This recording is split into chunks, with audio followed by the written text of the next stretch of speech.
Is. I hope you have all of your comfort together because it's time to dish tea. And you're dishing tea, darlings, with Big Meat.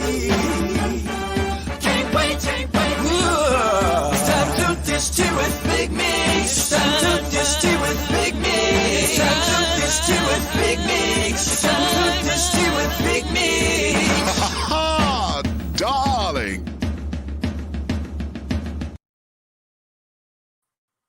And hello.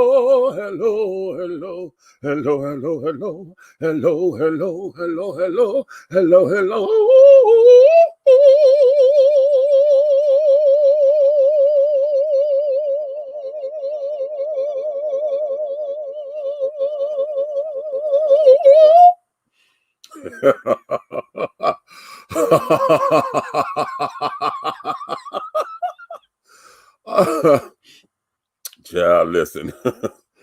Oh, the things we do to keep a career up and flourishing, huh? What's going on, my tea sippers, crumpet dunkers? And I got moist. Tea brewers, pot stirrers, and tea leaf readers. What's going on to all of you, honey? It's another glorious day, and you know what time it is. So I hope you have all of your crumpets, because, darlings, it's time to dish tea. And you're dishing tea, darlings, with Big Meat. What's going on, babies, honey? How are you guys doing on this beautiful, wonderful day, honey? Hello there. Hey, Miss Jaleesa King. What's going on, my darling? Thanks for coming in. That's my sister, y'all. I love her. We go way back. Right now, how were you guys Labor Days? How were your Labor Day holidays? That's what I'm trying to say. Let me slow myself down and articulate so that you guys can understand all of the words that are coming from my mouth and each and every syllable. This is why I must learn how to use my articulators properly so that I am enunciating and that I'm being heard, okay? That there is the point. Now, I'm going to bring my co-host up in here in just a few moments because I have tea brewing. Real tea, honey. I got some bunker tea that I just love and adore, and I'm making a big old pot for myself so I can sit down here and just take it nice and easy this evening, okay? And today, my darlings, we're going to get into a number of things. And every time I say I want to start off light, I usually not. But I know where I'm going to start off right now. And that there is, I need to understand something. I know this is going to be a long conversation. In fact, you guys have heard me say this before on several different platforms and things of that nature and around this time of the year. As a Black gay man here in this country, I know and understand and recognize the importance of Black gay pride. I understand why it exists. For those of you who don't know or don't understand why there's separate prides or whatever, because of what we did with as far as, all that we did with the racial climate in this country. The LGBT plus community, or the alphabet children, or same gender loving. I have to include that since I've had Dr. Cleo on the show. I just want to make sure that I'm being respectful of everyone, but at the same time, I'm going to use my own term. I call it the Black alphabet children. When the Black alphabet, when we were wanted to be inclusive at the table, oftentimes we were not included in the decision making and the entertainment portions and carrying on. And there were some cultural things that were just missing whenever we had pride celebrations. And even though we are the group that says celebrate diversity, oftentimes it is our diversity that gets lost in the shuffle. Or, we're fighting for equity, we're fighting to be seen, we're fighting to be heard. And the only time that our contributions mean anything is when we're talking about issues and they need the numbers. Having said all that, and understanding the importance of Black gay pride, what has completely and utterly just gotten up under my skin and that is 100%. And that there is the number of fights and the ugliness that goes on that is always being captured now, on somebody's videotape, on somebody's phone. It's being posted. It's being, we are having conversations about all of this. Now, I hate sounding as if I'm some kind of prude because I am of a certain age. I hate sounding like, we're trying to come down hard on the young kids or whatever because I've had my time. But I encourage the youth. This is their time. Young adults are just that, they're young adults. They finally get out. They're trying to understand the world, understand what it means to be responsible or irresponsible, because that's that learning curve. So they're trying to find it, they're trying to get it, they're trying to understand it the same way we did when we were their age. However, part of the reason why this is different is because of the climate that we're in. And we're in this whole climate of cancel culture. We're in the climate of reality TV-like circumstances because we have allowed for reality television and the like to dictate to us what our actions and reactions should be in the eyes of the public. And that there, honey, no. I'm having a major, major, major, major problem with all of that because it just seems as though we are moving further and further and further to the opposite end of the spectrum versus being right here in the core and in the center. One of the things about all of this is that we're supposed to meet at the happy middle. You know what I'm saying? There's supposed to be some kind of cohesiveness here to where this is not saying that everybody's going to be perfect. This is not saying that there's going to be this euphoric or utopia involved, because we're human. There are going to be upsets and those kinds of calamity. Okay. At the same time, in saying all of that, what we have been demonstrating has been a complete and utter travesty to the world.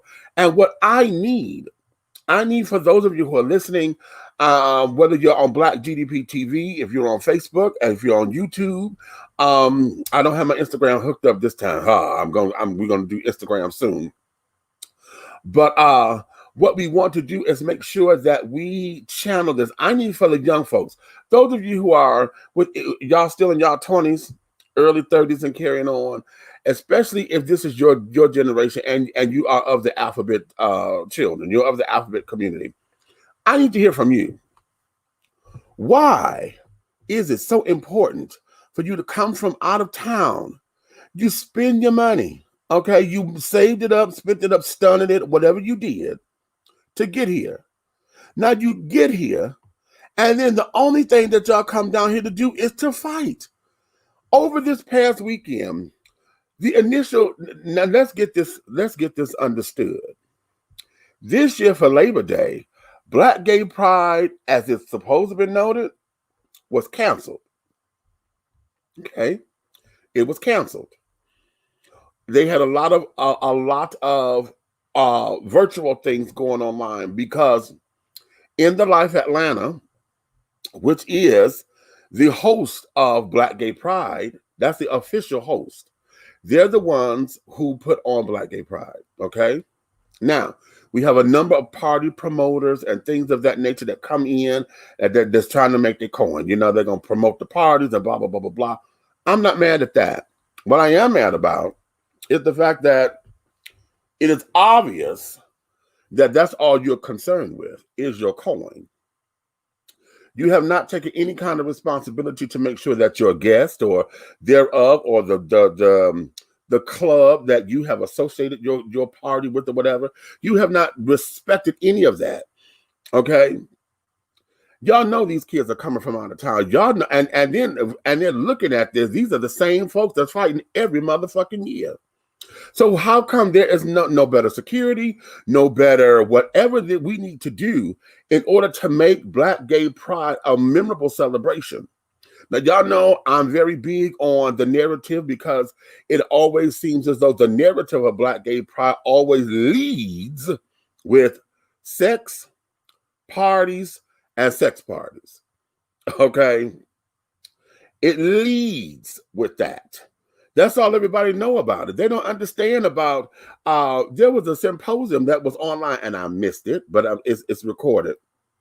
There was a symposium online to where many of the Black Gay Pride organizers and stuff came together, including those from Africa and other parts of the world, where they came together to have a confab, a conference to find out how we could do things better. Listening to those brothers and sisters in the country, okay, and on a continent where they're still being killed for being LGBT or same gender loving or part of the alphabet community. They're being killed. They don't have resources in order to make the prize. So they have to do it how they don't get sponsorships like we do, at least to my knowledge. So this gave us an opportunity to find out how other countries are doing it, how we can partner. Perhaps one year, honey, we could sit down and have a partnership to where, hey, we go over there. Maybe Black Gay Pride say, okay, we have a Black Gay Pride over in Germany or in Amsterdam. Get your tickets now. You know, something like that to where it pulls us together. Now, that wasn't talked about, was it? Y'all don't know nothing about that. What you heard was, shit, all the damn fights, bulldogs, okay, being over capacity. Y'all, for those of y'all who saw the stuff, y'all saw somebody took a picture where they do this every motherfucking year. The line is wrapped around the building at the front door. But because they get so damn crowded, they end up opening up the back door and they get folks to pay to come in the back door. Now, why do I find that a problem? Because they only got 2 doors, damn it. The back door is supposed to be the fire escape if something goes on. So if you crowded the folks at the back door because you're trying to make a fucking dollar, you crowded folks at the front door because you're trying to make a fucking dollar, and you know these bitches coming down here to fight, where's everybody going to go? How, if anything goes down, if anything were to happen, where are the protective measures so that somebody can be safe and get the fuck up out of there if need be? I have an issue with that. Because if anybody wanted to be shady, they could have called the fire department and said that they're over capacity and watch the fire department come and shut that bitch down. Is that what y'all want? Is that what you wanted? You said you're coming down here to have a good time. You understand? Y'all know I'm a house head. House in the Park was canceled.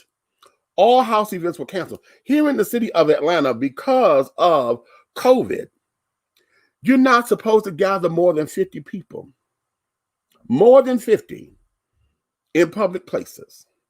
Okay? If you're at home, they tell you no more than 10. Okay? How about that? How about that? But there was a sex party that went on, and they've been sitting there blasting, talking about something. They had 118 people there at a sex party. Now, I'm not going to sit down here and give y'all the what, or whether if you was right or wrong, because quiet as it's kept. If it was the right one, honey, I'd have probably been there too. How about that? But not during this time. Not here at COVID. Not here where our public health is at risk. We are at risk. Now, y'all know with the next couple of weeks, y'all going to hear that these damn tests are spiked up. And it's not, and I'm not getting on to Black folks. Because this went on across the country. This was Labor Day weekend. Y'all saw they showed them on the news, the children down at the beaches. They out and carrying on where they can be. And California's still burning up. They ain't worried about the damn fires in California, but everybody going out here to these goddamn parties. You understand? Where are our priorities in this? And I'm getting on us as a community because we have seemed to have lost that connection. And see, somebody like me, you know, now that I'm 50 and I'm the old fogey that I once talked about sitting in the goddamn club, I've become that fogey because I understand that I'm not old, shit. Okay, I ain't old at all. But some things I have outgrown, and that party lifestyle of being at the club, yes, I've outgrown the fuck out that. Okay? But we'll go out periodically from time to time to get my dance on and carry it on because that's what it is. But you kids, what we did, we fought in my day. We fought. We didn't have a lot of fights like that. Okay? Not like that. And whenever there was a battle, the battle was on the dance floor, baby. We took that shit to the motherfucking floor. Okay? We took it to the floor. That's what the voguing and carried on. For those of y'all who don't understand the houses and things of that nature, that's why the houses and the competition in the houses are so big. Because that's where you did your battle. That's what you battled. To get your status and your recognition and carrying on. Outside of the stunt queens, honey, who was sitting up there pulling stunts and doing checks and credit cards and all that shit to be fabulous and grand. Okay?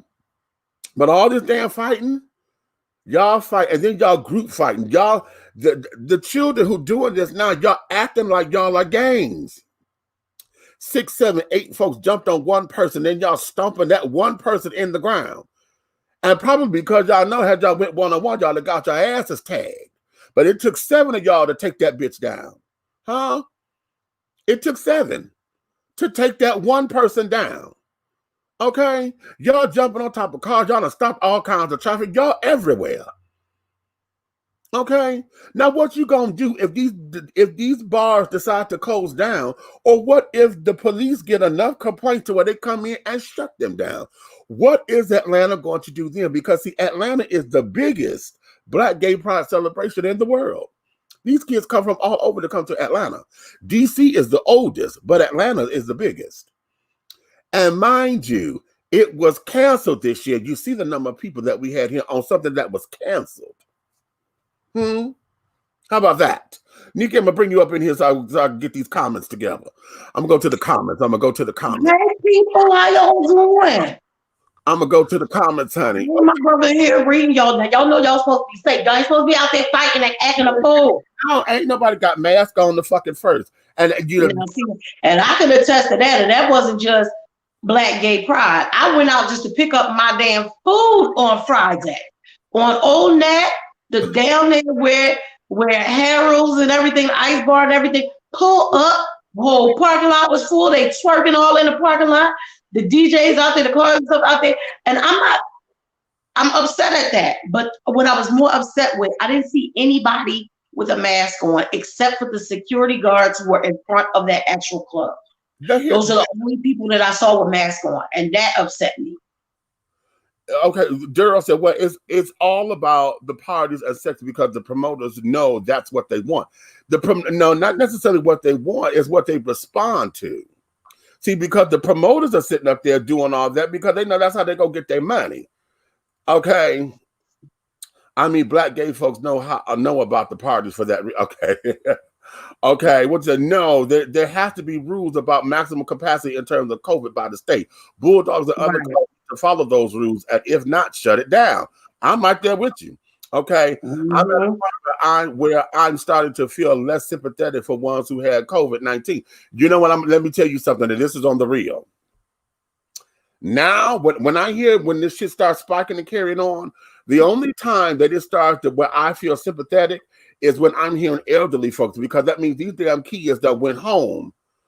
I was getting ready to say, because I wasn't out in the street partying and not wearing my mask and all that stuff, but my ass was in here with it. Okay. No. But no, he's starting to feel that way. So see what we have this is because now what we have is we have folks who are blatantly just saying fuck. Yes, just blatantly not giving a damn. You know? And what makes me mad about that is, like you said, then your blatant disrespect takes that shit home. Right. To either your older parents or your grandparents, whoever you may stay with, or your damn kids. Exactly. And your kids may not be showing symptoms, but they might be carrying that shit, passing it around. No. I've never gotten into a fight, nor do the friends I have gotten into fights. It's all about the crowd you're with. You know what? Let me say this. I am very fortunate to say that too. During my time, and I went to the club 7 days a week. Okay, everybody who's here from Detroit, that's of the alphabet community, honey. Y'all know, honey, where we were, honey. Y'all know where we were, darlings, honey. Friday nights was the famous door. Saturday nights was Taz, and then the after hours was bingos. Sunday nights was the shelter, honey. Mondays was bookies. Tuesdays was shelter. Wednesdays was Todd's, where the mix is truly perfect, honey. Thursday nights, where did we go Thursday? Hold on, Thursday. Shoppers. We was at downtown and shop at the Continental, baby. Listen, with or Crazy Craig's, okay, around the corner. You understand? 7 days a week, bitch, there was the place to be. I said, damn, did you sleep?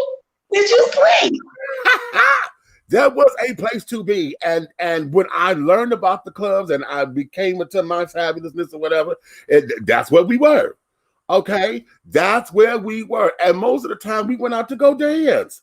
But let's look at that, because see, the kids don't even dance anymore. The dance floors are not even utilized in that capacity. They can't dance to this shit.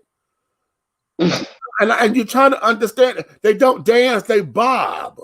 You know, they bounce. You know, and and I'm like, honey, everybody too cute. Everybody too cute to dance. And to say too cute, see, to say too cute is why I'm pissed off about these masks. Because, bitch, everybody know to get a mask to coordinate with the outfit. You better come on, because I done see some fly shit. You know what I'm saying? I done see some fly shit or some fly ass pages with the mask is matching the whole fit. I'm not getting it, okay, and carrying on. So I understand it, and care, but I'm here because I'm like, sweethearts, y'all are doing too much for too little. Now y'all know down here that the club's gonna price gouge. Okay, the club. Oh wait, Jaleesa. She said the Boston, bitch. You, the Boston. You know what? That damn hole in the motherfucking wall was the place to be. You understand? The hole in the walls usually are. Boston, honey, was probably about the size of my goddamn apartment, honey. 700 square feet total. Okay. Bitch, you got your life up there in the Boston, honey. You hear me? Trade was everywhere, honey. And the Boston was one of the bars for the girls. You know, our trans sisters, and what we called them the 24-hour girls back in the day. Okay. The 24-hour girls. All right now. Yeah, because they were transitioning and they were girls all day long, you know. Okay. We call them okay, I got it now. They were the 24-hour girls, honey. And baby, I'm telling you, that was the place. The cocktails were lovely. They were cheap because at that time you get cocktails like $2 or $3, you know. And if you're doing top shelf, you wasn't paying no more than $7 or $8 for a drink. Yes, I remember I was a bartender back in the day, honey. So, honey, baby, shit, $10 you could get them right toasted, okay, and carry it on. And but I was going to say, don't have your favorite barmaid or bartender on the. You better understand, okay? I was the bitch behind the bar, so you can best believe. In understanding and understanding and overstanding this, I'm just having a major issue with this. Let me go back to the comments because, okay, you said I bet Midtown neighbors made some calls. They had to. You listen. But I don't know though. Wait a minute, because it's more than just that. See, I'm focused on gay pride because of all them goddamn fights. And there's something made the news. They were sitting up there showing on the 6 o'clock news today about the kids bumping and dancing and stuff on top of the roof of the cars and shit. Okay, down at 10th and Piedmont. Okay, I was going to say that, but we can't just blame that on the kids. No, because it was Labor Day weekend too. Listen, so don't just blame it on them. No. What I'm going on decorum, and here go this goddamn Google on this damn phone, bitch. Every time. You miss Google. Okay. Tell the CIA if they want to holler at us, just ring the phone or knock on the door, send a letter. And she all up in the damn business, honey. And I got to turn. Okay, I'm supposed to be watching College Park City Council is on today, so I watched enough. Oh, they were? Yeah, it's cool. But nonetheless, what I'm more so focused on and talking about is decorum. Okay, how is it that we do not get these kids or get into a space to where I know when they're grown, grown folks gonna do what grown folks gonna do. We understand that. At the same time of knowing that, there also have to be some we don't have the mentors. See, when we were coming up, we had mentors in the club. And especially when they know you were somebody who really didn't fit that particular kind of crowd. If you were not that one, if you were not that person, honey, who was about that life, they snatched you up, like, sit your little ass down. Because you about to get your ass into some trouble. Okay? Now that crowd right there, honey, that ain't the crowd for you. That ain't yours. That ain't yours. And they did it. Now, once they gave you the lesson, honey, it was up to you whether you was gonna do it or not. Okay. And when they saw you the next go round, now let something go down. Burned your ass, didn't you? You learn not to play with fire, won't you, baby? Have a cocktail. Okay. And we had that. Now we don't have a lot of that anymore. I mean, that goes back to us always talking about like the village. No matter what, what neighborhood or whatever, there was always a village. Like you say, at the gay clubs and stuff, there was somebody there to watch out. I remember there's a club in Philly. Well, it used to be a club in Philly, and it was called After Midnight. Now, the original place was like what you say, like a hole in the wall. It was at 13th and Cherry. For anybody to come in from Philly, y'all know back in the day, it was at 13th and Cherry, and it was really small. But I was not old enough to be in there, but I would be in there. Right. Because they knew my brothers and stuff like that. And they would be like, your little ass ain't supposed to be here, but still let me come in and make sure nothing happens to you. Nothing happened. You know what I'm saying? Make sure they kept you from the drinking and carrying on. Exactly. So it's like that. The village in all aspects of our whole community, even with our things in it, has just been gone. Exactly. And that there is part of what's going on, and I'm having a problem with that.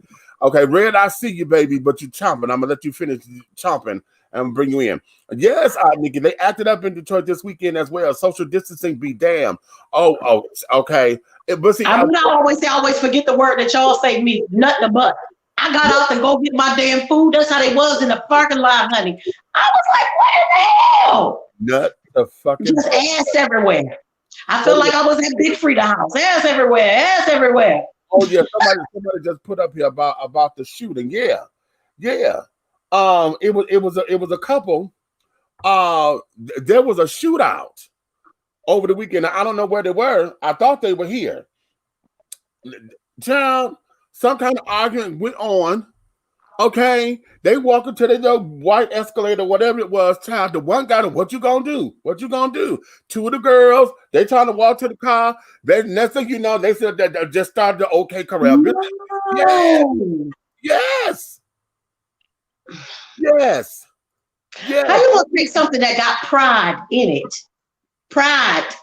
it, and show out like that? Okay, I can't agree with people not caring about social distancing, but I do have to say it's not for the faint of heart to be locked up for 7 months or more. Listen, you know what? Now here's the thing, because let's talk about that. Because this is why I say I don't like sounding like I'm a prude, because we all had those same 7 months that we'd have been locked up. Okay, and carrying on, and I'm asthmatic, so the shelter in place is still going on for people with compromised immune systems and stuff. Right.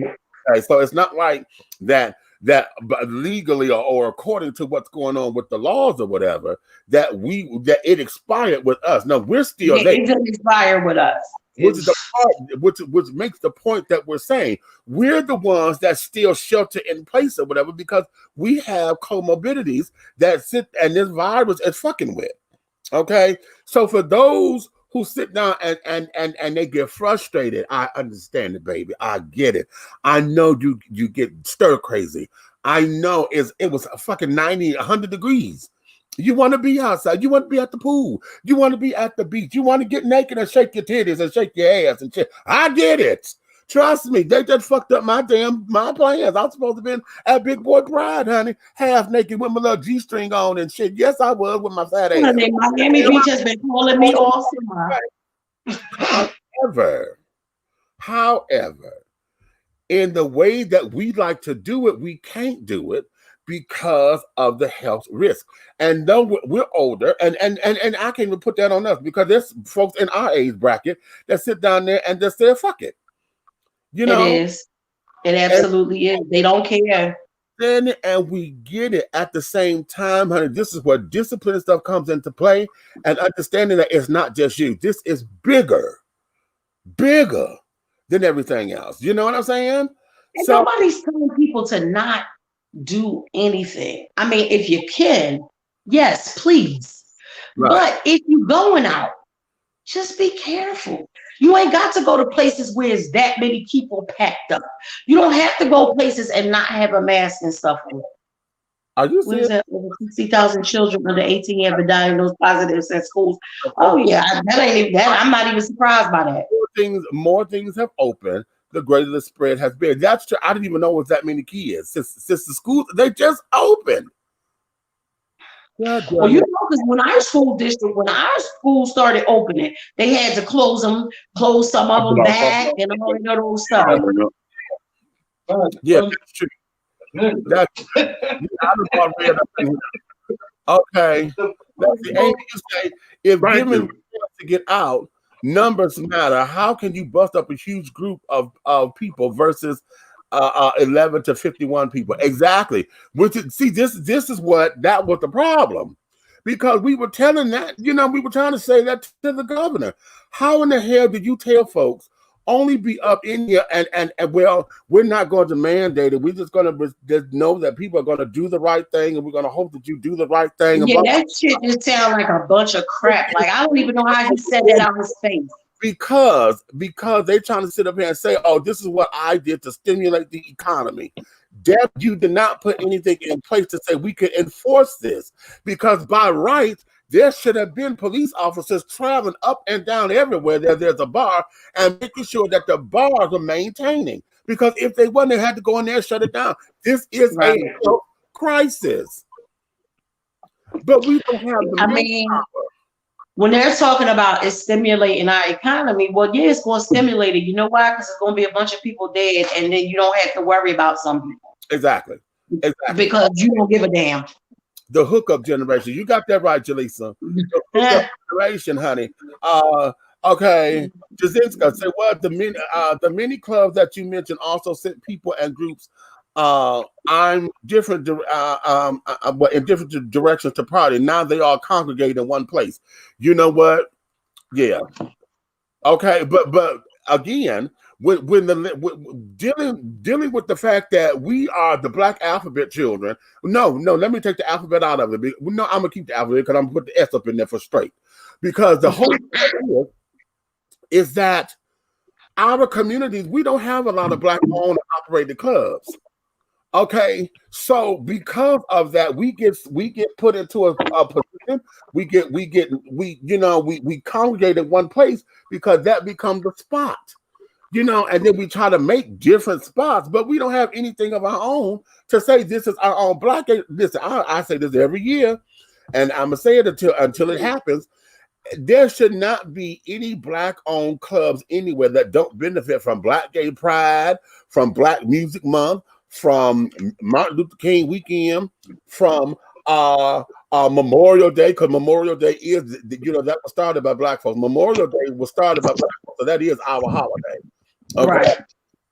So anything that we do to celebrate us as us, and we're trying to get the party started and all that kind of stuff, that there should be Black owned and operated clubs that know our culture, know how to do this and another. What has happened, a lot of the clubs, we have gone in and infiltrated the clubs, and now they just accepted it because now all they know is that they're gonna get that coin.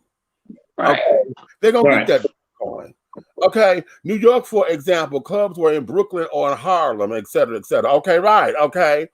Okay. What you say? Send a letter. Okay. This is the link. Cole put that link up here. And I was talking about the guns and things. Okay. Yeah. Which is some people been in jail for more than 7 months, and we're still in quarantine because people don't want to follow directions. How about that? Now, see, don't let me get on that one, because see, here's the thing, and I know I have put that on the roster today, because y'all know that Eric Buck, the white guy that was in California that was drugging and killed those Black men, y'all know they let his ass out because of the COVID. They let him out to come and await trial. He hasn't been gone to trial yet. Honey. They let him out because of COVID so that he can await trial outside of those motherfucking gates. Like, y'all know I have a personal serious problem with this. Bitch, you have killed. You have killed. But because you got caught and because you've been a supplier to the Democratic Party and a generous donation, supplier and carrying on, they let that motherfucker out. I just read that. But y'all left Bill Cosby old ass up in jail, waiting for his appeal and stuff like that. That's some fucked up shit. Okay, Brian said just passing by, giving the support. Hey, Brian. Now, Hey, Brian. You know you pissed folks off when you was up in here, but you knew you were gonna do that because that's who you are, child. Oh my God, when you left Brian, the kids, they let you have it. Okay, go Hammer. Go Hammer. Okay, absolutely right. Personal freedom and economics has taken precedent over public health and common sense. Okay. So mad, Eric. Oh my God, you could say that again. Okay, Big Red, what up, though? What up, though? We ain't what happening, Easy E? Okay. Let's see. Cole says there were 2 cops behind, and he's already thrown the gun away. The guy shot him within like 9 seconds of getting out of the car, right in the chest. They have tasers. He's a small kid. This is murder, period. Pigs is at home right now playing Grand Theft Auto and having dinner, watching the Lakers game. He should be in jail with no fucking bail until his trial. He should get at least 12 years out in 7 or 8. And that would be a gift. Let's see. He should get 15. Now, wait a minute. Okay, now you know what? Okay, so the link you sent me is the police. This is a policeman shooting. I thought you were talking about the shooting that happened over the weekend. Because, okay, I can't keep up. Shit, it's too many. I can't keep up. I cannot keep up. But I'm gonna say this again. I'm going to say this again. All of y'all who keep screaming, "Oh, they're trying to take my gun. They're trying to take my guns." It's Second Amendment rights. You got what you asked for, honey. Y'all wanted that goddamn okay corral because you say I'm here to protect myself. All right. All right. So now it's okay in the corral. And there you have it. Hey, beautiful people, love y'all. Okay, Brian. He said you didn't see this. No, I've watched it 2 times. It's worse. It's the worst I've seen. No, I haven't seen it. I haven't seen it. The one that was a club thing. This here was a club, and these were patrons at this club, and I believe they were straight because they were the girls. They looked like they may have been at a strip club or something like that because the girls were scantily clothed or whatever, and all of that, and the was naked, and this and the other. So yeah, okay. Meek, can I ask you a question? Go ahead. Meek. Am I single? I sure hell am, Brian. But that name throw me off. Do you have any do you have any footage or any information on with the whole thing they trying to do with the pedophilia people? Oh, okay. Now see, you want to go there. Oh, what happened? You know what I'm talking about? Did I miss something? I don't. They're trying to make them. They're trying to call them minor attractive. Yeah. We've covered that. Minor attracted. If they don't get the fuck out of here. Wait a minute. See, y'all missed this. Y'all missed it because we covered this, but I'll go back over that. Come on, the write up. You seen the write up? Yeah. I did. Yeah, it's in the thing. Derek sent it. D9. Here's the thing. The reason why I have a problem with the P and all these goddamn added on letters, okay, is because we don't get a fucking memo when they're gonna add a goddamn letter. Number one. Remember we asked before, Meech, who gets to say when the letters get added? Have we found that out yet? No, we have not, because that's what we're trying. That's there, and I'm going to say it's our Caucasian counterpart, because every time we turn around, there's something new. Because the P for pansexual was added in 2015. Right. And that was supposed to be for pansexual. It's supposed to be. They were trying to make it be for the other shit, right? Okay. I don't even like saying that word. All right, let me explain it. What is happening is that the pedophile movement is saying that they belong under the umbrella of us because they're using the same argument that they were born this way, they can't help themselves, and this, that, and another. Hold on. Now, what is happening is they have a politically correct name now because pedophile is now an offensive term. It's not the politically correct. They are now calling themselves minor attracted persons. Fuck out of here. It should be offensive. Wait. Because you got maps and then you got no maps. And the no maps are non-offensive minor attracted person, meaning that those are the ones, the no maps are the ones who recognize that they are attracted to minors, but they're not the ones who act out because it's not a sex thing for them. So they're non-offensive maps. Okay? Bullshit. So what you saying is I'm trying to. What you saying is it's a nigga sitting on my couch watching the football game telling me how tight that pamper's fitting around that baby ass. And that's okay but with he him. ain't gonna act on it though. Right. Basically. And the reason he's admiring the way the doggone Huggy really hugged the baby's ass because they want their parents to hug them the same way. But that's something they talk to themselves about. Right, and they go home and jack to that because they're not going. Right, they go home and jack off. They beat their dick and talk about how nice the pamper look, like the flowers and the little monkeys are flying around on it and all that while they beating their dick. Wait a minute, hold on, because see, here's something that you got to get. Because now they come in stages. Because there are those who are the ones who are. There's a name for those who are attractive for those who are under the age of 10. Then there's another name for those who are attractive for those from 10 to 16. And then there's another name for 16 to 19. And I said, wait a minute, because 18, 19-year-olds, those are not minors. They're not minors. And they want to have a specific name. I'm going to tell you why I got a problem with them trying to associate themselves with same gender loving people, because I'm getting tired of saying 5,000 levels. Okay, the reason why I got a problem with that is because there are so many closed-minded, ignorant ass motherfuckers who already believe that if you're a part of that community, then that's who you are anyway. That's what you do. If you're a gay man, then you always looked at you looked at little boys. You know what I mean? If you're a gay woman, you're looking at little girls, and they already put that stigma on people that I know and I care about and stuff like that. So I got an issue with that because that's what a lot of those Bible thumping people would have everybody believe. Yes. And if you're gay, you're a child molester.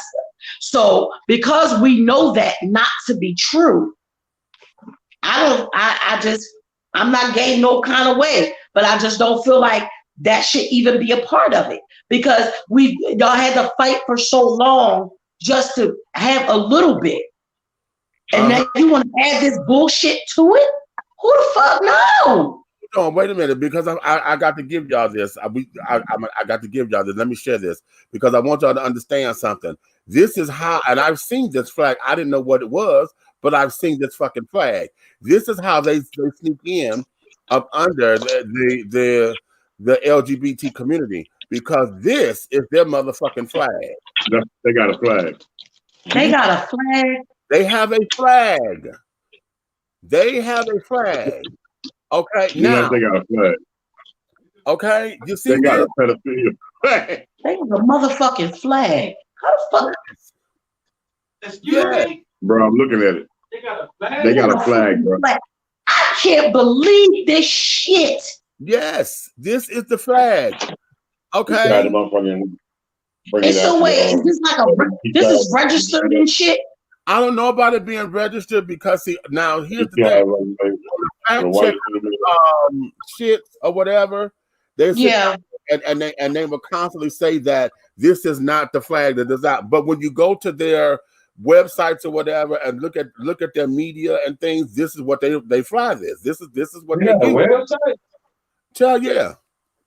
They got a web. Who that in the back, D? They got a damn website.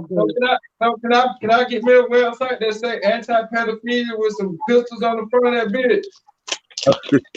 Exactly. So That's what we do. So what's happening? And now here's where it is, because I want y'all to catch it. Now catch this now, because y'all think the alphabets are crazy now, but let me break this down.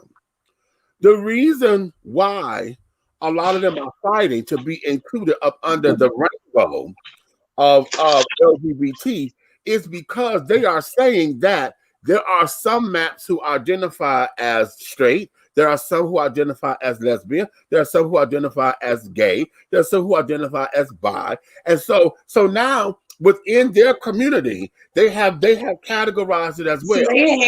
So what you put the priest in then? What category they fit in?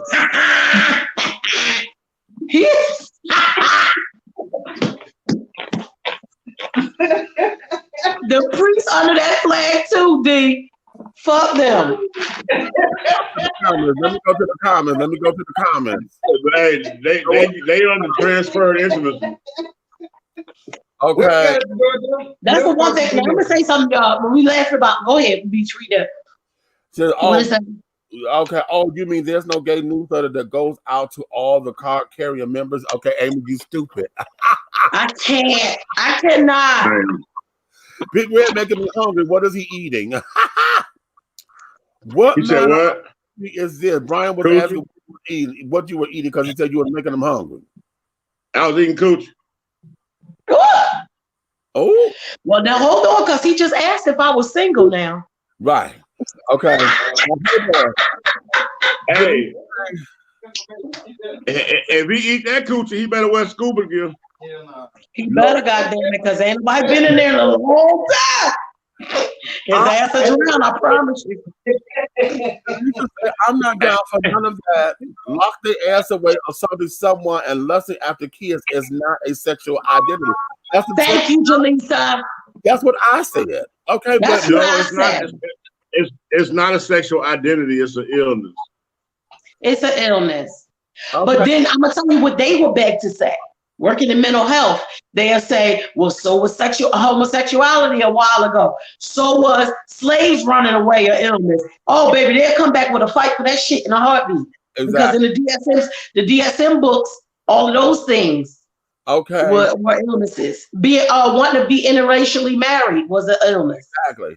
There's plenty of people that think that it's in the gay community that it's the gay community that's pushing to include pedophilia as sexual orientation. I'm pretty sure I've heard this my whole life. Yes, see, the whole thing of it is because everybody want to believe that, you know, gay folks turn folk out or whatever. Because that's what I was saying, and I don't like that because I don't think that's the thing. I will say I believe sometimes. It's on 2020. Let's stop bullying gays and start picking it on and picking on the. Start picking on the transgender. See, you know what? Here you go. Stop. Okay, you being funny. Me. Brian, ha ha ha, my ass. That ain't funny. Okay. Me. Huh? Me. So, question real quick question. I'm gonna get out South TV show. So, you personally just got a voice. Don't nobody see you. Listen, you personally as a human being, bro, as a rational human being, regardless of your orientation or any of that shit. What do you think is right about that whole situation at all? Period. Because me personally, everyone I see, I want to fire up. That's just me personally, bro. Right. Pedophile, whatever the hell it is. I don't believe that there is nothing about that is right, because I'm looking at it like this. They could sit up there and say they were born this way or whatever, and there is no way you're going to tell me that you were born attracted to a child because what is it that a child has that you could be attracted to? Wait a minute. Yeah. What it is? Charles Blow Pop, watermelon. Here's where it is. There is nothing about that says that's going to, because a child grows up. So after the child gets a certain age or whatever, what happens? Now you start searching for more children? That's not. Well, that's the way they always portray them. The way when I've seen documentaries and stuff like that about pedophiles, when they reach a certain age, it might be puberty for them. They get the puberty, they're not attracted to them anymore. Which is There are 3 different sections. Y'all I don't told remember Candy Yeah. there's some that like, that pubescent say 10 to 15, and there's some that want them 16 to 19. And That's so crazy.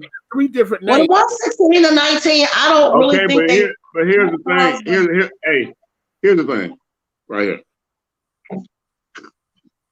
When you goddamn mentally attracted, like say, okay, you walk up, okay, and you see this 7-year-old, she got them good hula hooping or something.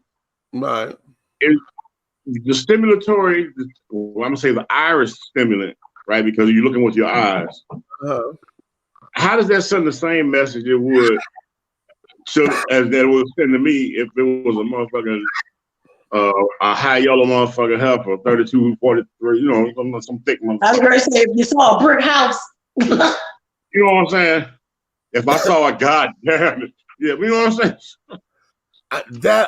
I can't explain why or how those neurons do that. But that makes it an illness.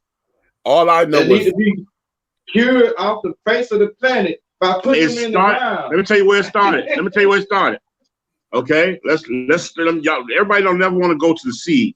They try to go above the root or to the shit they see sprouting out the dirt. But let's go to the seed. And the times they walking around this planet, around here with these little cloths and shit on, and goddamn it, who laying on their feet? Babies, butt naked babies. They call them goddamn foot warmers. Okay, and then when they motherfucking need bed warmers, it's motherfucking goddamn babies on the next age level. Not just that, the Romans and stuff like that.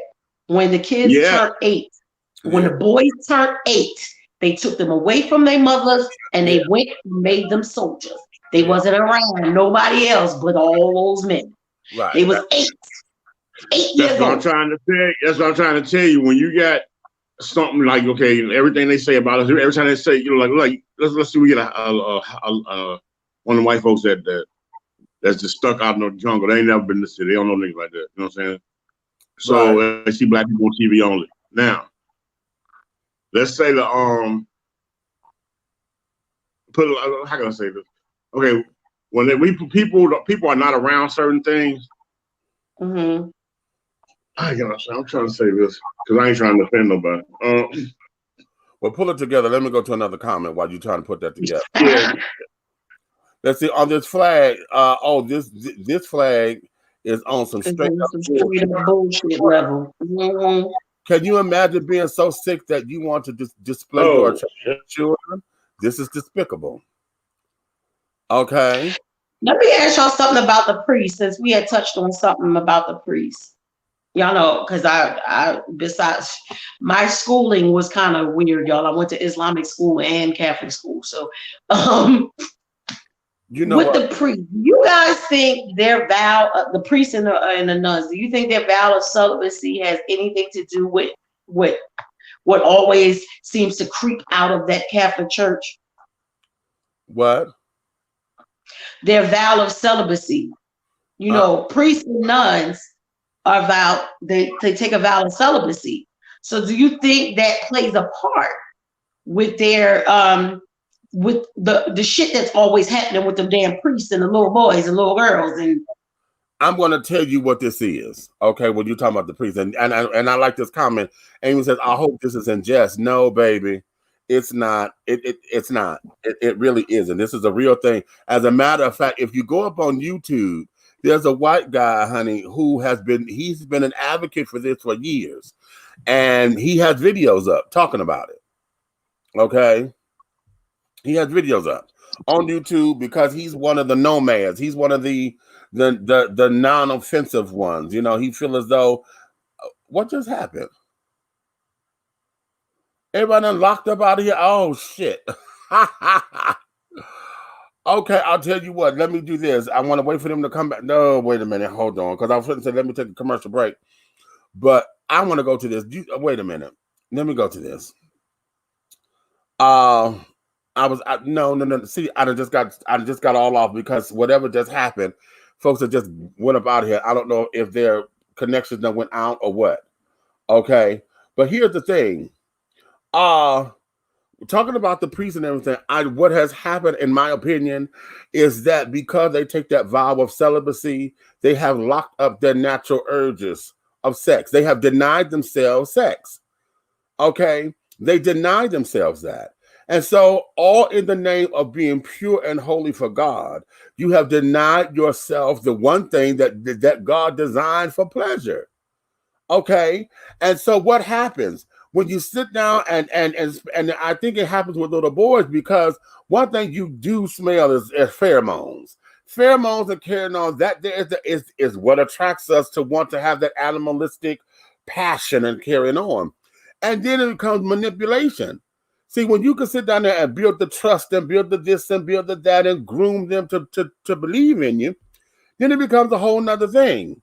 You know, and when that happens, then it becomes okay. Well, then this could be hush hush, because now I have a desire, because of them building trust. Y'all know what it is when you be around somebody and it's only platonic, but you feel it's something stronger and you want to take it to the next level and see where it goes and all of that. Because what you have done, what you have fallen in love or in like or in lust or infatuation with the treatment. See, you're understanding love on a different level. You're understanding what it is for somebody to be in your corner, to hear your stories and this, that, and the other, which is why we have friends. Our friends that can, your ride or dies or whatever, that's why they're your ride or dies. You know, because they're the ones who got your back no matter what. And then what happens is you realize that what you have is beyond sexual, because what sex is designed to do, other than be pleasurable, is to sit down to take you to a spiritual connection. But most of us who have those real strong platonic friendships, the ones that you call family, that you only get a few of because you can't do that with everybody, the ones that you call family, it goes beyond the realm of sex, because sex won't do nothing. Sex is not going to give you that. That's why when you say, and this is my personal belief, and I've been trying to teach this because I believe that's the difference between, oh, I love you versus being, I'm in love with you. Because the only two differences in those things is that being in love with somebody is that that's the person you want to give your body to. Okay? That's how I've come to recognize that, because every time somebody says, oh, I've loved somebody, but I've never been in love. And usually when they in love, it's because that's that passion that say, bitch, I want you to fuck me down, or I want to drill you, or whatever the case may be. That's what that difference is. Okay. That's what that difference is. Okay. Now, Nikki done came back up in here. Come on, I'm bring you back, and then I'm going back to these comments because let's see. Yeah, I got frozen or something. Like you can't never see it. Like when I look on my big screen where I cast, I don't be frozen, but on this screen I was frozen. Okay. The police resigns amid cover-up of Daniel Pride's death. He should have resigned. Shit. Okay. He should have. Brian, I don't believe transgender is a real thing. Why don't you believe transgender is a real thing? What does that even mean? What does that mean? Okay, Can you explain that? Child, transgender is a real thing. Just say you don't agree with it.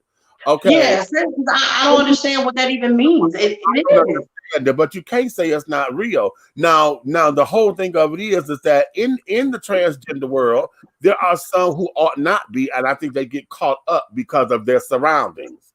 You know what I'm saying? There's a lot of girls out there who claim that they feel like they're a woman, but that's because all you've been around the girls who taking hormones or this, that, and other, and you got caught up.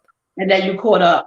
And you got caught up. I feel like that. There's somebody who I feel like is like on the other side of that. Feel like because you've been around it for so long, you are afraid to say, I might not be all the way that. Right. I might want to feel like this sometimes and might want to feel like that sometimes. Right. But because that's all you around, you're scared to say that, which I feel like is really crazy. Because that feels like another peer pressure. A lot of the trans community, that's why there's many different levels to it and carried on, because most of the time there are a lot of girls who just need to be drag queens. Okay. Right. Those who become showgirls, or those who just want to get up in makeup and things and feel pretty and this, that, and the other. Because there's some girls who by their behavior and by their actions. I can't say what they feel or whatever. I'm not being that arrogant to say they don't feel that way, but I'm going based on their actions and they're based on how they hang around one another. Because your good girlfriend over here, you know, she going to get her hormones and carrying on, and you know, she getting pumped and she getting her titties done and this, that, and the other. You know, got caught up and fascinated and feel that because you feminine, that you supposed to take this route too. And some girls get caught up, okay? And then those are a lot of times when you hear transgender children who, after they done went this whole long, they still not happy because they haven't resolved the core issues. Right. Okay. I was getting ready to say that's why they make them go through psych stuff. Yes. Like the psych appointments and all of that stuff, and meeting with psychiatrists and stuff like that before they let them all the way trans. Believe it or not. I feel you mind your own business. Come on now. Okay. All right, Brian. Has nothing to do with being attracted to a child. It's about power and control. That there is anything that deals with any kind of sexual crimes or whatever. It's all about power and control. Right. Okay, tons of shit happening. Yeah. Child molesters were usually molested. That there is true. Okay, Coda put up another damn link. I don't always think that's true. Army veterans. I mean, I know it happens because the abuser becomes the abusee. Okay. Who killed themselves live on Facebook? Where you get all this shit from?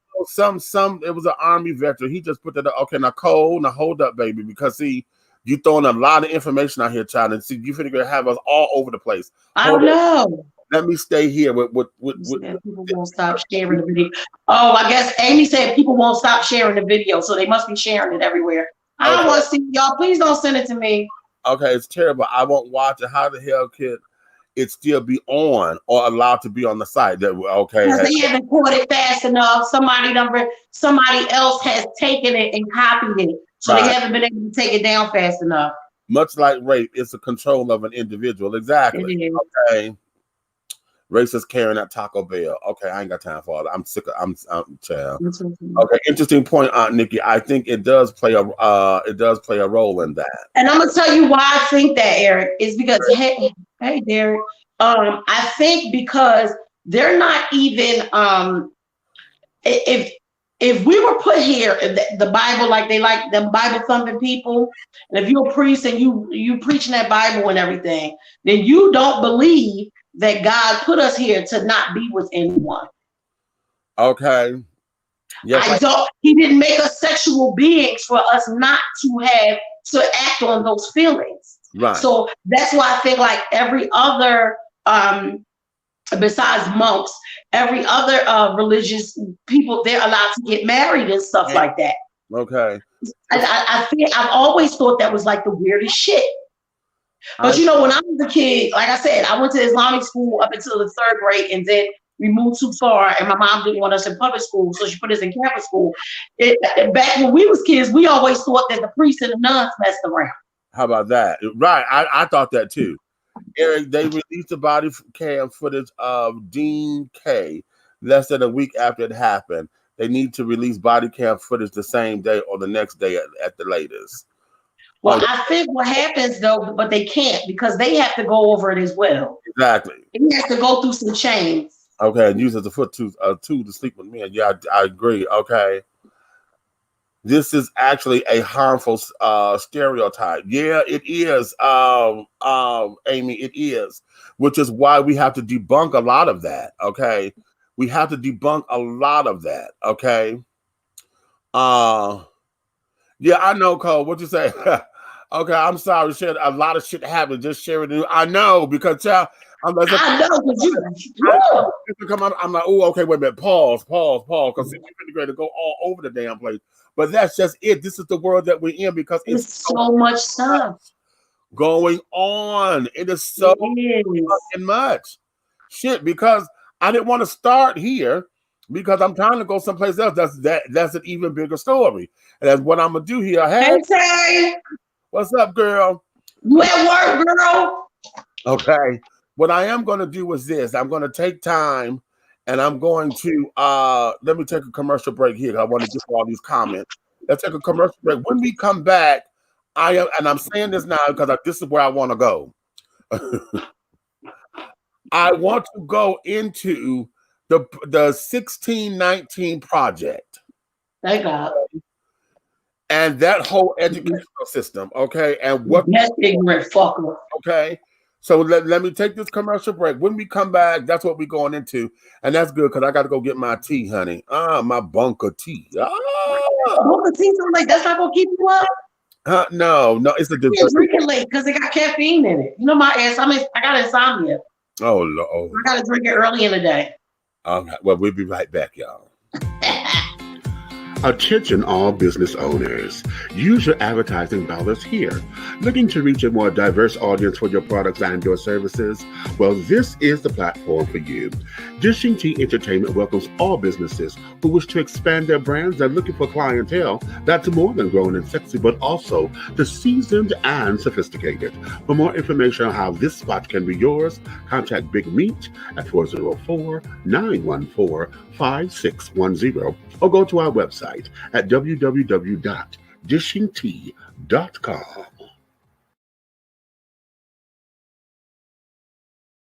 Are you ready to continue the journey with talk show host, internet sensation, and author of Awakenings, Epiphanies Along a Spiritual Journey, Big Meat? He is offering another installment of thought-provoking ideas, principles, and metaphors that will encourage, enlighten, inspire, uplift, and catapult you into a brand new evolution of accepting yourself in your total truth. Revelations, Affirmations, and Confirmations. The new book by Big Meat is infused with conversations of love and inspiration that gets right down to the real nitty-gritty. It will confront the reader with the proverbial mirror in an effort to take a deep, closer look within to find all that one needs to propel forward and make life happen. Get your copy today on Amazon.com or go to www.dishingtea.com. That's www.dishingtea.com. For more information, contact Big Meat at 404-914-5610. Revelations, Affirmations, and Confirmations. This message has been brought to you by Too Deep and Pastor Don Jr., CEO of the Winning Team. The views and opinions expressed here on Dishing Tea TV are strictly those of the hosts and guests of this program. They do not reflect the views and opinions or governing actions of any of the sponsors or affiliates of Dishing Tea Entertainment, Artist First Entertainment, Big Guy ENT, Atlanta Hot Radio, Black GDP TV, or Diversity TV. Your viewing and listening discretion is advised.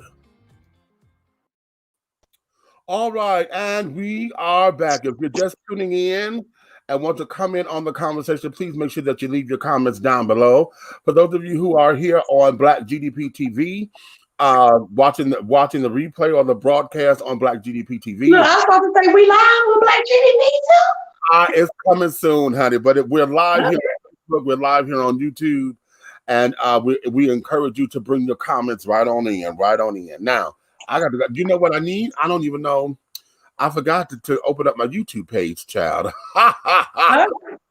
So we're gonna be getting comments from YouTube and ain't now. And I forgot to open up the YouTube page, but I need another phone, child. That's what it is. So we're gonna need the moderators, child. Yeah, that's coming, honey. It's coming because I got to make sure.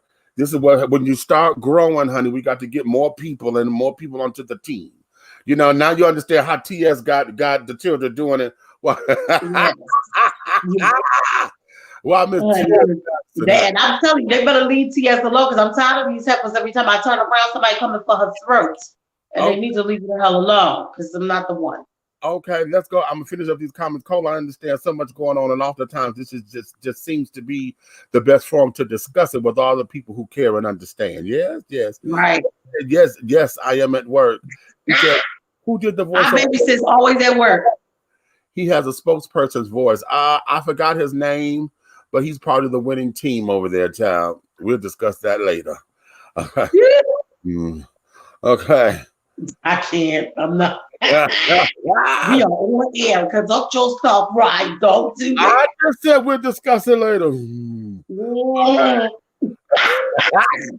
Now let me go here because I want to share this with you guys. We're going to go into the 1619 Project. And for those of you who don't understand what this here is a curriculum that is designed to teach African American or Black history, you know, in its entirety. It has a whole system of things, and it is designed to talk about America from the time that we as African Americans were sold into slavery, and when we first hit this continent, okay, or this They need country. to take it back a little bit further though, so that they can know that we traveled here before that. Well, I'm sure that they probably does. It probably does to give context. But the curriculum basically is about how the American economy has been built, and that what we know to be America today wouldn't be America without the slaves. And basically our American economy started with slavery. Okay. And so that and what it teaches, there's a lot of adversarial things that's going on out there, and one of which is the current administration, who is threatening not to give federal funding to schools who teach the curriculum.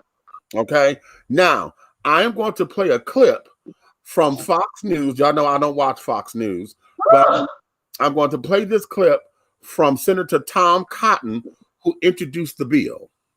He's the one who introduced the bill. And so let me share this. Let me bring Red up in here first. And then I'm going to share the screen so that we get into this. And y'all pay attention to this, okay? I like that sign in the bag. All right, okay. Hello. Chicago, Buffalo, Newark, Washington, D.C., just some of the school districts across the country that plan to teach material for something called the 1619 Project. Can y'all hear this? Historical curriculum based on a series of essays magazine. Let me stop because I don't think wait a minute. I'm going to stop and I'm going to start it over because I don't think I shared the volume. Falsities. Okay, because I can hear it. Yeah, I can hear it. Oh, okay. Well, okay. If we can hear it, then that means y'all. Then the volume is shared. It just sounds kind of low on my end. Let me make sure everything is up on over here. Okay. Am I good with my volume? Yeah, I'm at 100. Okay. Well, wait a minute. Let me redo that because I wanted to make sure that I was sharing the audio as well. I want to make sure that the folks are hearing it. So okay, I'll start that over. People, forgive my tardiness and you know the little do I did. Chicago, Buffalo, Newark, Washington, D.C., just some of the school districts across the country that plan to teach material for something called the 1619 Project. That's an ahistorical curriculum based on a series of essays published in the New York Times Magazine. It couldn't be flimsier. Students will learn, if they follow the curriculum, falsities, like the United States actually was founded in 1619 because that's when the first African slaves arrived. They will learn that American capitalism only exists because of slavery, and the American Revolution was launched in order to continue slavery. All of that is untrue. Senator Tom Cotton has introduced legislation called the Saving America History Act. It would pull federal funds from public schools that use the curriculum. He's been attacked unfairly and highly aggressively for proposing this. We're happy to have Senator Cotton on tonight. Senator, thanks so much for coming on. Let me just say, I've watched the attacks on your character in response to this legislation. They're disgusting, and I'm glad that you're facing them down. Why do you think it's important to pass this? Well, Tucker, as you say, the 1619 Project is a radical work of historical revisionism, aiming to indoctrinate our kids to hate America, to teach them that America was founded not on the natural equality of all mankind and the freedom that flows from that, as our Declaration says, but rather founded on racism. Nothing could be farther from the truth. And the 1619 Project has been debunked by leading historians of the era, like Sean Willits and Gordon Wood and James McPherson. And some of those are liberals. Even the lead author recently admitted in response to my legislation that the 1619 Project is not a work of history, it's a work of journalism. I would say it's a work of activism, but your tax dollars should not be going to fund an effort to teach our kids to hate America. The New York Times should not teach American history to our kids. If the person who wrote it admits it's not history, why would we ever teach it as history? And why would taxpayers across the country fund this garbage? And why aren't more senators joining with you to stop the brainwashing? I think that's a very good question, Tucker, and especially since it just happened in the last few days in response to my legislation that the lead author admitted that this is not history. It's a work of journalism. I would say activism. I would suggest those school boards and that you named off at the lead, like Buffalo and Chicago and Washington, reconsider their decision to use a work of journalism, not a work of history that has been debunked by the leading scholars of the era. It's just so interesting. The attacks on you have been so unfair, and I never defend politicians from anything, but I just watched this. They're so unfair and so ferocious. They're designed to send a message to other senators, don't get involved in this stuff. Let us have full control of your kids' minds, or we'll do to you what we're doing to Tom Cotton. And it appears to be working. Well, it's not working with me, Tucker. Look, the radical left can engage in all the ad hominem attacks against me that they want, but I'm not going to back down when it comes to defending our country and defending what is great about America and teaching our children to be proud of America. Yeah, how about let's just not lie to our kids and call it education. They're just lying. Boy, I'm rooting for you. I think this really matters, maybe even more than tax rates. It's very important, and bless you for doing it. Thank you. Thank you, Tucker. Thank you. All right. Bitch. Well, you know what? You're right.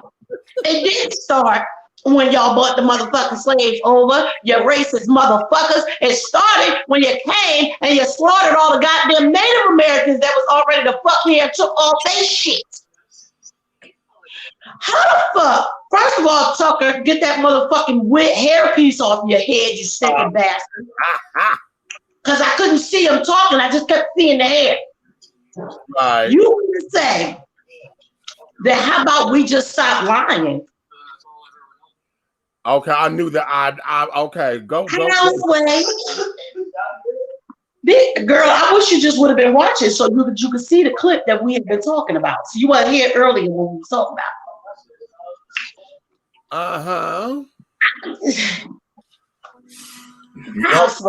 Y'all gonna learn to love these good white folk. Y'all gonna stop just fighting against these white folk. I'm trying tell them off the road. Tell them. I'm trying to tell y'all. I want to learn you something. Okay. Y'all need to know that no matter how you try, you can hope a nigga in. You can hope a nigga out. But no matter how hard you try, the new nigga that's in charge got to ask the old white boy what to do. Well, now here's the thing. Teach the children from home. Teach them. Please teach your children at home. And each household that you all have, since the census and all that is so important and all that, each household that you have with these kids in there, check it out.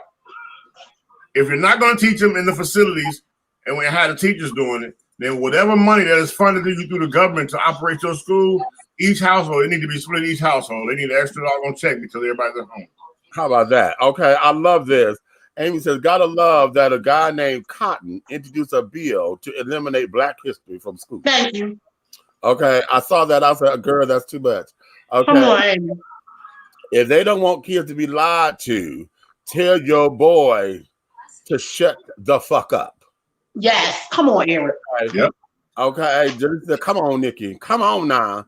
So the I'm just trying to figure out how they get on TV with a straight ass face and say shit like that. Okay. That's all I'm trying. Hold on, Amy. That there is how they want to report it. I'm about to play an interview with the woman one of the women who have created it and carried on. But we're going to get into this because remember, basically history is all about essays and curriculum. What do you think the history book is? Because somebody had to understand what it was to report it. That's what journalism is. His story. Whoever wrote it, he wrote it. It's his story. And write the report. All of it is an essay. But the way how they framed that made it sound like they just going on its own bullshit. You know what I'm saying? Okay. So yeah. So that the slavery is a key part of American history that racists need to stop trying to sweep up under the rug. Exactly. Okay, so how do we get here from Africa? Ha ha! Okay, Tucker Because only a few of us travel by ourselves. Tucker Carlson is an opinion segment. He's just shock value fodder. Exactly. Now let me do this, because before I weigh in completely on this, I want to make sure that y'all get a better understanding. He need a new lace front, first of all. Oops. I was going to read the Wikipedia version, but I thought I would rather let Nicole Hannah-Jones speak for herself. So let's watch this. New York Times Magazine is launching a series called the 1619 Project. It marks the 400th anniversary of the arrival of the first enslaved Africans in the colony of Virginia. The series examines the ways the legacy of slavery continues to shape this country. The Times says the project aims to reframe American history and place the consequences of slavery and the contributions of Black Americans at the very center of the story we tell ourselves about who we are. The journalist behind the project is New York Times Magazine domestic correspondent Nicole Hannah-Jones. Nicole, good morning. Thanks for being here. Good morning. Can you tell us about the genesis of this project? Where did you come up with the idea? Sure. So I've been thinking about the year 1619 since I was in high school, and I came across that date in a book called Before the Mayflower. And I just was struck by how people of African descent had been here that long, and I never knew that date and never heard about it. Right. So as the anniversary was approaching the 400th year, I thought that this was a time to actually assess what has that legacy been, and to bring this year, 1619, to most American households where it was probably going to pass without them knowing about it. You say 1619 is as important as 1776. Yes. Our decision to buy that first group of 20 to 30 Africans would influence almost everything that would follow after. I think it is foundational. It is as foundational to who we became as a country as our decision in 1776 to break off from the British. You say Black Americans are the most American of all and are true founding fathers. Can you walk us through from that first ship to today, how we're still seeing the signs? Yeah, so when you think about the fact that when Thomas Jefferson is writing the Declaration and laying out these words for liberation, that all men are created equal and born with inalienable rights. And while he's writing that, he owns 130 human beings who are in absolute bondage. And in fact, his brother-in-law is sitting there with him enslaved to help keep him comfortable. What that means is those ideas were not true when they were written, but Black Americans took those ideas literally. And Black Americans have really fought. You can look at what happens after Reconstruction. You can look at the abolitionist movement. You can look at the civil rights movement. Black people have fought to make those ideals real. Perfecting democracy. Absolutely. I can just say this. I was so embarrassed as a person of color that I had never heard of 1619 until I read your essay, page 16, when you first talk about it. And I just thought, how do we not know this? And I'm not the only one. There was only one person in the room, Betsy over there, who went to Harvard. She knew about you, and she knew all about this project and knew all about the state. But you said it's time to stop hiding from our sins and confront the truth. What do you mean? What I mean is... And how do we not know about this, Nicole? We don't know about 1619 the same way that we don't learn very much about slavery. It is shameful. No one wants to talk about their sins or the worst moments. And slavery gives contradiction to our entire creation story of the United States. And so we've tried to push it aside. We've tried to make it marginal. And in doing that, we've marginalized the 40 million descendants of the enslaved as well. So what we're trying to do with this project is force us to confront the truth. And then maybe we can actually start to move past slavery and become the country that was written in our ideals in the Constitution and the Declaration. It's an effort to reframe American history, but some critics have said it's an effort to delegitimize American history. From the Cato Institute, Illa Shapiro tweeted, it's a project intended to delegitimize mankind's grandest experiment in human liberty. Is it divisive in that way? I mean, what's amazing about that is people are not arguing the facts. So what they're basically arguing is that we should only talk about certain facts. We should talk about the good part of Thomas Jefferson, but not about the fact that he was an enslaver.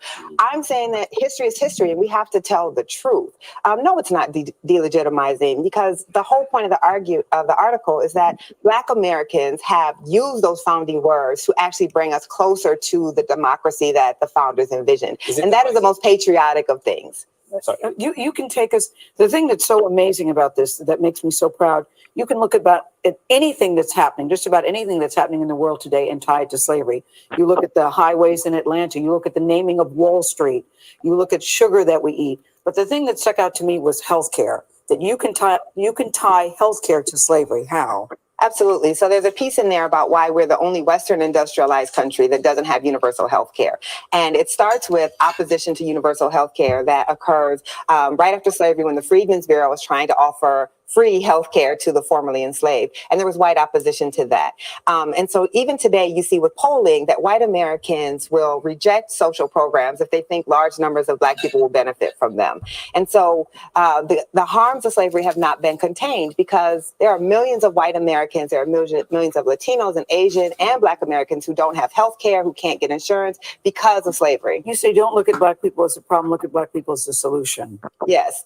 From the beginning, there have been, thousands of pages dedicated to saying that Black people are, as Abraham Lincoln said, a troublesome presence in our democracy. But really what we're arguing with this project is Black Americans have been the perfecters of this democracy. And that if we ever got to the point we would stop seeing us as a problem, we would actually be more of the America that we want to be. Nicole, I stepped briefly on your line earlier. You see this as a patriotic act? Yes, of course it is. This isn't saying that this is a country that needs to be destroyed. This is not saying that this is a country that's illegitimate. It's saying that this was a country founded on ideals that were not true at the time, but that Black Americans believed in those ideals and have worked to make those ideals true for all groups. I don't see what is more patriotic than that. Well, you couldn't have expected this reaction, which is huge, by the way. Congrats. Thank you so much. Congrats and bravo to you. Tomorrow on CBS This Morning, our national correspondent, Jerika Duncan, will take us to the site where the first enslaved Africans arrived in English North America. And she'll introduce us to a family with a very special connection to that historic period. All right, let's do it. Let's do it. I'm going to go to the comments first, honey. I'm going to go to the comments first. Amy says, according to some, welcome to the iHeartRadio not so Labor Day old concert. Textbooks from the South, slaves were invited to America to frolic in the fields. Ha! Wait, what? Wait, read it again. According to some old textbooks from the South, slaves were invited. Oh, Lord, I'm glad I grew up in the North. From the South, slaves were invited to America to frolic in the fields. You hear that? Now, Brian, who is this question to? What drugs are you on, bitch? What? Okay, now who was that question to? Because I think he was saying that to the girl talking. So Brian clarified that. Wait, yeah, Brian, you need to clarify that. Because that came up. No, that came up right when this thing was talking about what was going on with the thing. Okay. So yeah, that's what I'm thinking. Amy says, well, man, I'm not on drugs. I was just commenting something I recently learned about textbooks that were approved by the Daughters of the Confederacy in the South that were intended to properly represent the Confederacy. How about that? And see, that there is very rich right there. Now, catch this. Now, wait a minute. Let me go to Jaleesa. Because Jaleesa she say, they did tell us about Juneteenth, Black Wall Street, and a number of things. Exactly. Okay.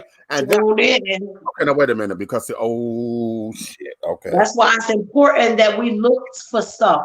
We've researched stuff. When you go down one hole, keep digging. Here is where this is, and I didn't want to necessarily go off right now.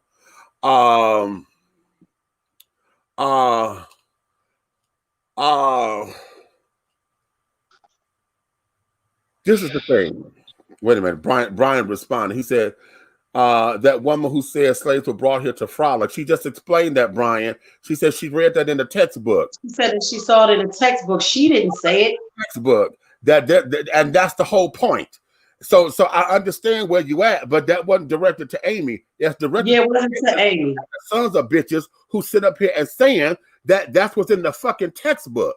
The Daughters of the Confederates, those bitches. Other motherfucking Confederacy said all this old bullshit according to this textbook, and carrying on. So this here is, wait a minute, what you mean? What? She could read. Brian, don't be no ass. Now what the fuck is you? What? Okay, you don't be an ass. Brian, you gotta have some cocktails or something. Don't be disrespectful. I don't know where you at with that. Okay, we agree to disagree here, but not disrespectful. The way how I'm taking it, it ain't coming across cool. So explain yourself. Give me more than one goddamn sentence and shit, so I can know where you at. Because right now, the way how this is coming across, you're about to piss me off. Okay, yeah. Okay, yeah. Okay, good night, Brian. We'll see you later. Cause you want some fuck shit. That's what it is. Okay. The whole idea is that that's what they're trying to teach. This motherfucker sits up here and say, oh, no, the 1619 project need not be taught because it's wrong. It is meant to sit down there and to tell folks not to believe in America or to hate America and carry it on. And then he says, it's telling the damn truth, and they need to know. He says, stop telling lies. Bitch, everything that's in these motherfucking books are lies. Lies. Starting with Columbus discovered America. Columbus didn't. How you gonna discover some shit that was already here? People was already living. People was already cultivating. You can't discover that. Here is what this is. We have been wanting to get down and see what the fuck has been going on about understanding who we are in this country, understanding our contributions, understanding what the hell this is, and now to have books, because this ain't the first time that I've heard something similar to this, because the textbooks are not even calling slavery anymore. They're calling us immigrants. They're calling us involuntary immigrant workers. What the fuck is that? They're trying to whitewash and pretty it up so it doesn't sound all that damning. And so the future generations won't see it as being as bad. How in the hell do we sit down there and allow these particular kind of textbooks to exist? Hey, Go ahead.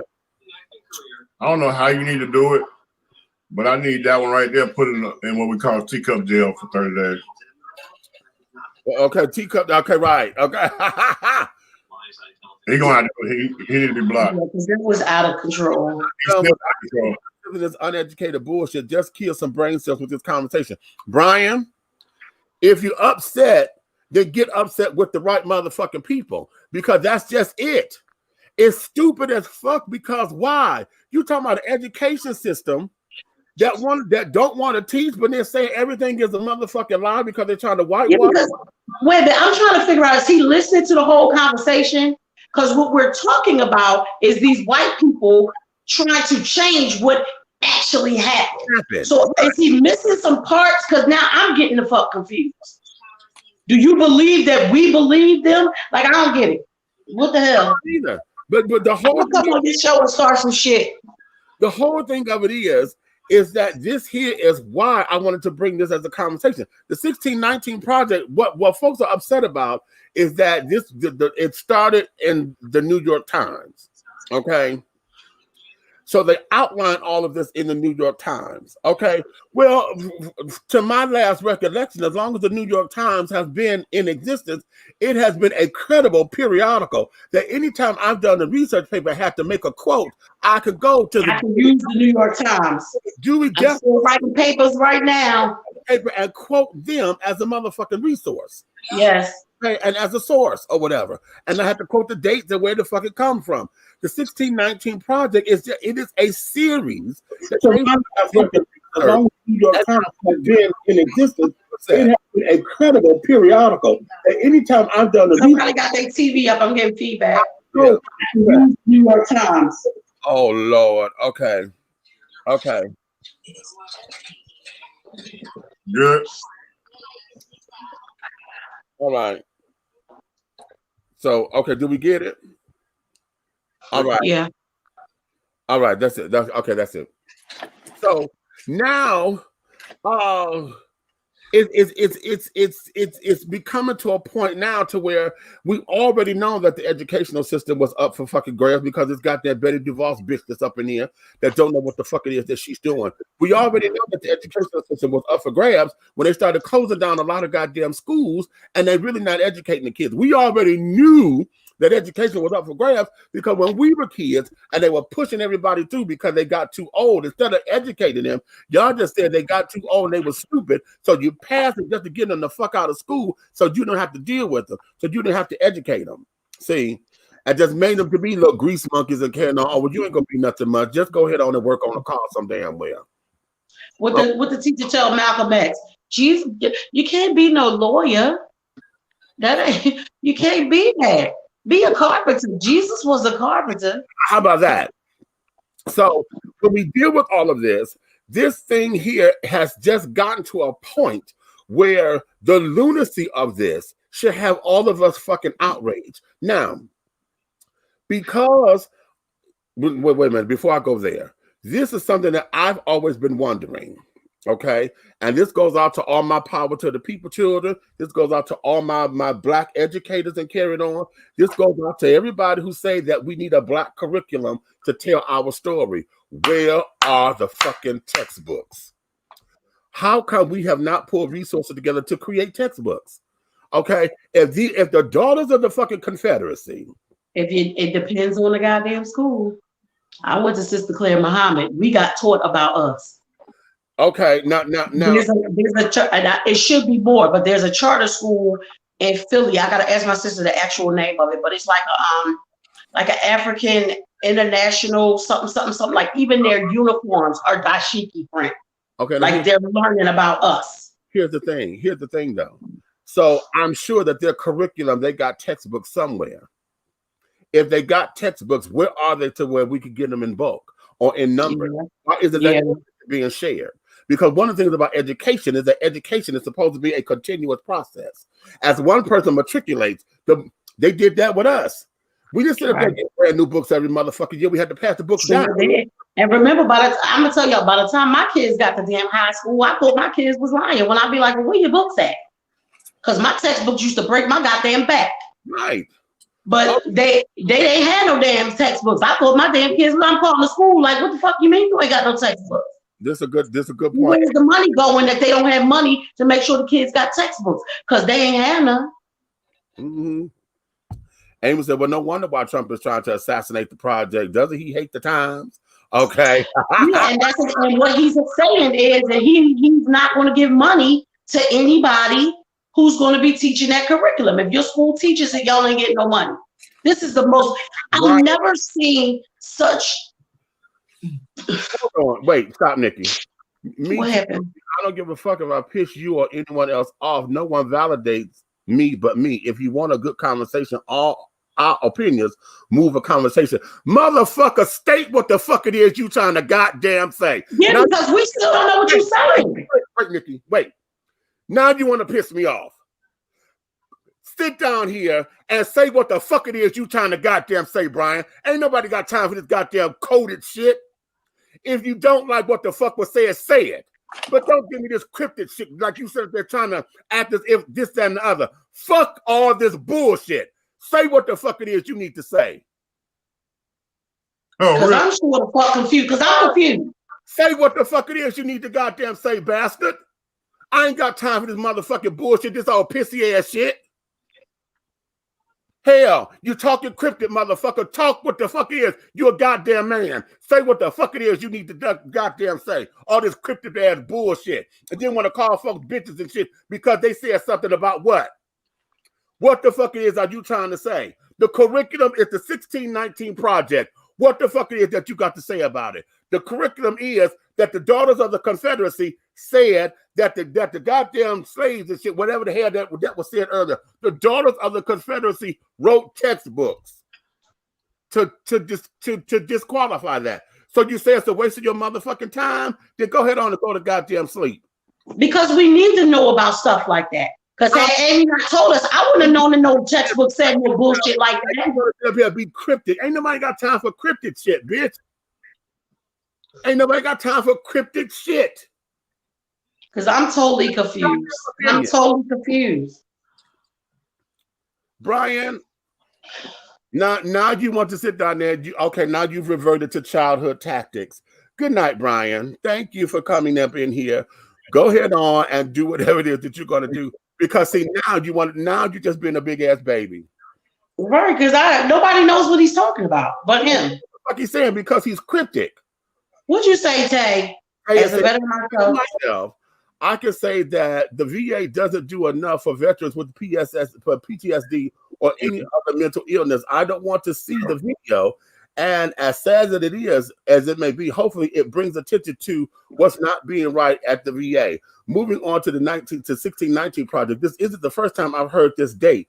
When I was in high school, we had to research this from my history class, and surprisingly enough, we couldn't find much on this date. I do believe that this is something that needs to be, and okay, she cut off. Right. Okay, so that's what it is. That's what it is. And it needs to be. They have to be taught it because all our kids get taught is bits and pieces. Okay, thank you, Queen. Okay, see now, okay, because I ain't got time. I don't have time for bullshit. And I know he's probably going to call me later. And see, this whole thing about wanting to move a goddamn conversation, listen, I don't need the buffoonery to sit down here and move a conversation. Okay. Found out we were enslaved watching Roots. Nobody taught you about that before Roots? Wow. Listen, no, wait a minute. See, you have to remember that. Remember when we were kids? Oftentimes, the whole idea of slavery, the way that we know it to be, we didn't get it in those particular terms. We didn't see it. All we know, I know my great-grandmother was a slave. Mm-hmm. Miss Eliza Smith, honey, and I knew my great-grandmother and my great-grandfather. Okay? She was branded. My grandmother had a brand in her back. Mm-hmm. Okay? So those stories that we had is something that we had, we had that from our grandparents that carried on. I come from a generation where when we had family get-togethers, all of the kids had to come in a circle. The older generation would sit in a great big huge circle. They put a chair in the middle. Okay? Mm-hmm. Each child had to come and sit in that chair and say what we wanted to do when we grew up. Wow. What was it? If we did not have an answer or an answer that they felt was satisfactory, okay, you got a story. Okay. And that's what the kids need. To understand what times were like, how they struggled to sit down to make sure that we had the best of everything, and how to move forward. Okay. You kids need that. They need it. Do you know what I would give to be able to sit down and hear my grandmother tell me stories again? Mm-hmm. You know what I would give to put my foot in Brian's ass? Okay. I guess for me, like I always think like everybody got it the way that I got. I guess I was just fortunate for my mom to, at the time, to be a part of the Nation of Islam, because even though as we go older and we move more towards the religious side of Islam, the nation was more political. But to grow up in that gave me the sense of what I needed. I was able to learn about me and always know who we were and where we were as a people, what they did to us, and blah, blah, blah, blah, blah, blah. And not every kid gets to learn that at such an early age. Right. I didn't have to be retaught. I always knew it. You know what I'm saying? And I'm really fortunate about that, even though like I don't agree like with the stuff the nation and stuff do, because I'm a Malcolm X type person, but it gave us a sense of pride as Black people. Exactly. And I can still remember that. I still remember my uniform and everything, and knowing everything about me was beautiful, despite the fact what they did to us to have us be here. Now, here is where a lot of all of this come into play at, because see, the problem that I have, not necessarily that they're saying don't use this project, okay, because if they had simply said this is a curriculum that we don't want, basically put it in a better term like they usually do when they say, okay, this curriculum is not congruent with what we're teaching and blah, blah, blah, blah, blah. And this is how charter schools end up picking up the curriculum because the main schools wouldn't do it. That's how they would do it. But for them to sit down here and say, we're going to stop funding you if you pick this up. We're going to stop funding you. So that's what everything when they want something their way, they touch their budget. Exactly. That's always take away the money. That's why I always say to Black people, stop giving them your money. So because they'll take every goddamn thing away from you. Okay. Tay said, wait a minute. Tay said, girl, this is why I hang with older people. Okay, for the story, the love, and the honesty. Exactly. Honey. Exactly. Our elderly is where our richness comes from. When we listen to, let me give y'all this. Let's make this practical. We all got microwaves and shit now, right? Electric mixers and all that kind of shit. But when you realize that our grandmothers and our great they didn't have that technology. Okay, they had to sit down there and stir. That's what come whenever if you look at some old cake mixers and carrying on, when they started making box cakes, they tell you what, you got to stir it 450 times to get the lumps out. To get the lumps out. Stir 450 times. And remember before they even got the little churner or the sifter, when your grandma would just put the flour through the regular thing and kept shaking it through, and then put it back in there again and keep shaking it through and shaking it. Because you had to undensify that flour. That flour down. You had to sift it because we didn't. You know, when we came in school, we had the sifter. Yeah, and you can do it either with the little crank or with the little hand thing that you can press. But remember the egg beater with the one on the egg beater with the little thing on it. Right. I couldn't stand that. Grandma teach you some tricks, honey, and it was fun. Remember, you grew up and you helped mommy or grandma in the kitchen doing stuff. Right. Now, I brought that up to say that listening to them, and those of us who remember when we what do you say? What you say, Brandon? What to say it again there? Don't say now they in the kitchen like this. Oh yeah. I hate you. See, I knew it was coming. I ain't said it all damn night. I knew it was going. I knew something was going to happen. Right. So now this here is where the richness of our history comes from. So now what you're telling us by saying not to adopt this, or you're going to defund if you adopt this curriculum, you're saying that what we have is not factual. What you're saying is it's not based on anything. And then Tom's up there just call it a flat out lie. Oh, these are all lies. He sure did. These are lies. And it's like, wait a minute, hold on. How do you say this is all lies, honey? Because we know that Africans first hit this in 1619. That's when slavery hit. Okay. America didn't have no motherfucking economy before then because everything that they did before then was what? We were still off of the natives at that time. Mm-hmm. We hadn't started taking over the land then. We hadn't started building the colonies until the slaves got here. Okay, so now it's so crazy to me that in 2020 that you still got ass backwards ass people who really believe, because I think they believe that shit. Well, I think the motherfuckers who just was calling it lies been so brainwashed that they believe it. Right. You believe that this country was not built on our backs. Like that lady said, you can't get more patriotic than us. Right. We've been fighting for this motherfucker to act right since the very beginning. Hold on. And to prove that, this is why I get upset when folks try to make a point and then they take it out of the context of what it is. When Matei said that's called controlled slavery, black folks need to wake up, realize that we hold the power of the dollar. How about that? When I say all the time, stop spending the money with the motherfuckers. That's all. They don't care about if we march, if we burn it down, if we do this, if we do that. Only thing they care about is their money. Exactly. That's it. That was the reason why they burnt down Black Wall Street, because you were so jealous that we were so prosperous in a place that we didn't need you, but you were coming to get shit from us. Right. And the minute that you found one thing that you could use, you burnt it the fuck down, and then didn't pay those people their money for the insurance and shit that they have been paying for.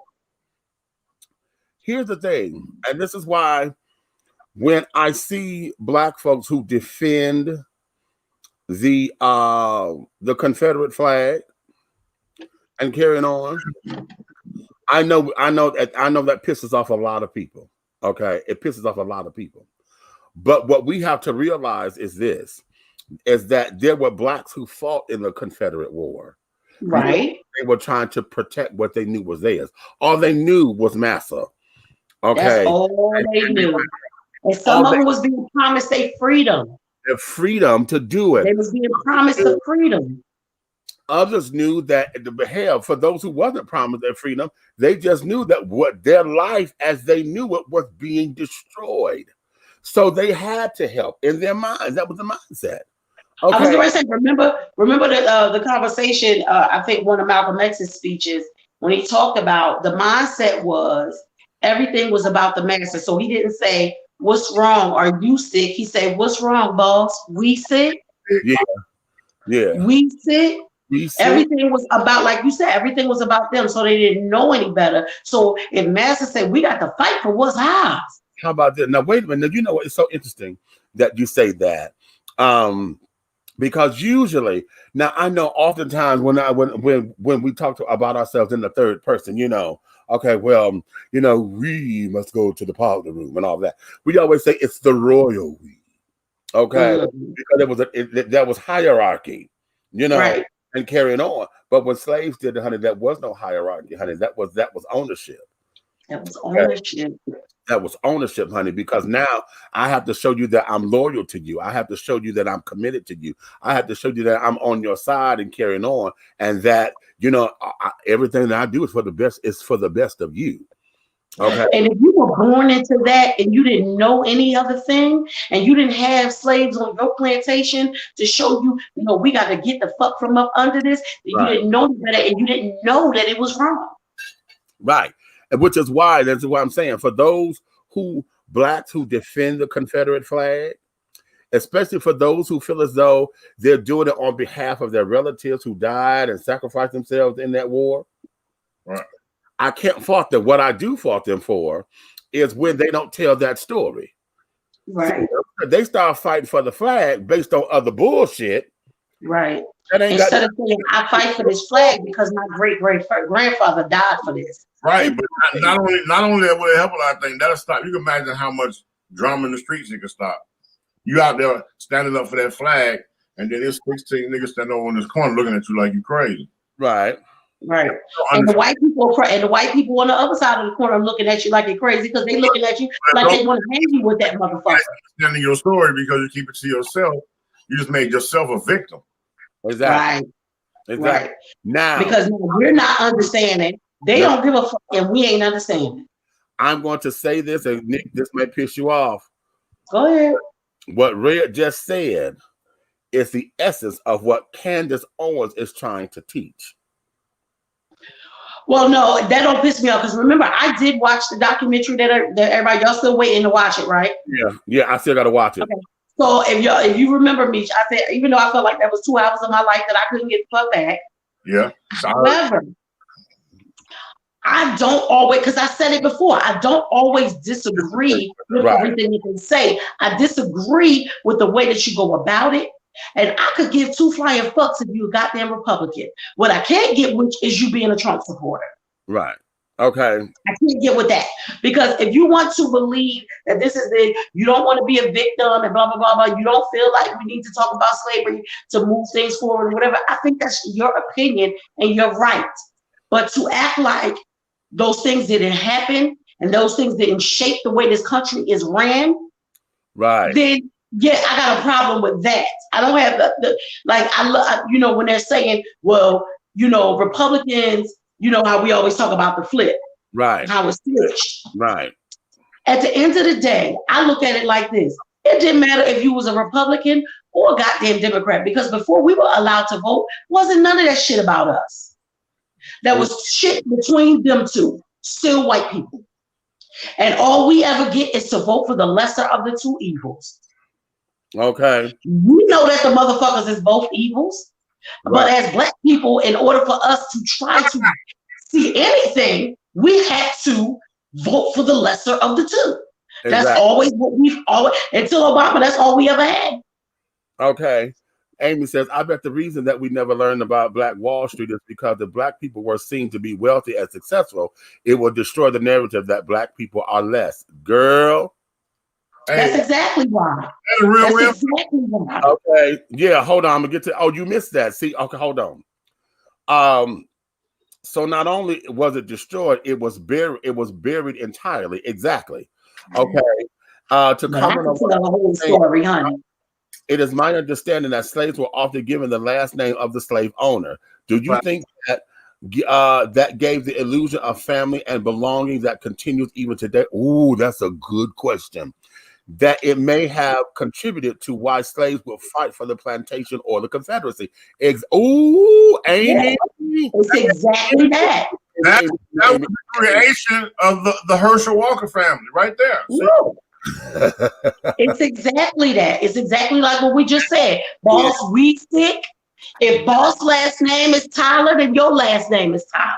Listen, this is the whole thing, and Amy, this is why we, the black community is always, the name is constantly changing, honey. We went from being niggas to Negro, black, We was colored before we was black. We was colored.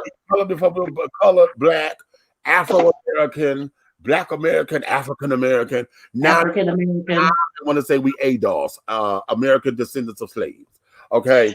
Yeah, that's that what that lady be talking about, right? Okay. Yeah. Yeah, I don't like that bitch. Now that there, yeah, because see, as a culture, as a race of people, we're constantly looking for identity because everything was stripped from us and then re-given.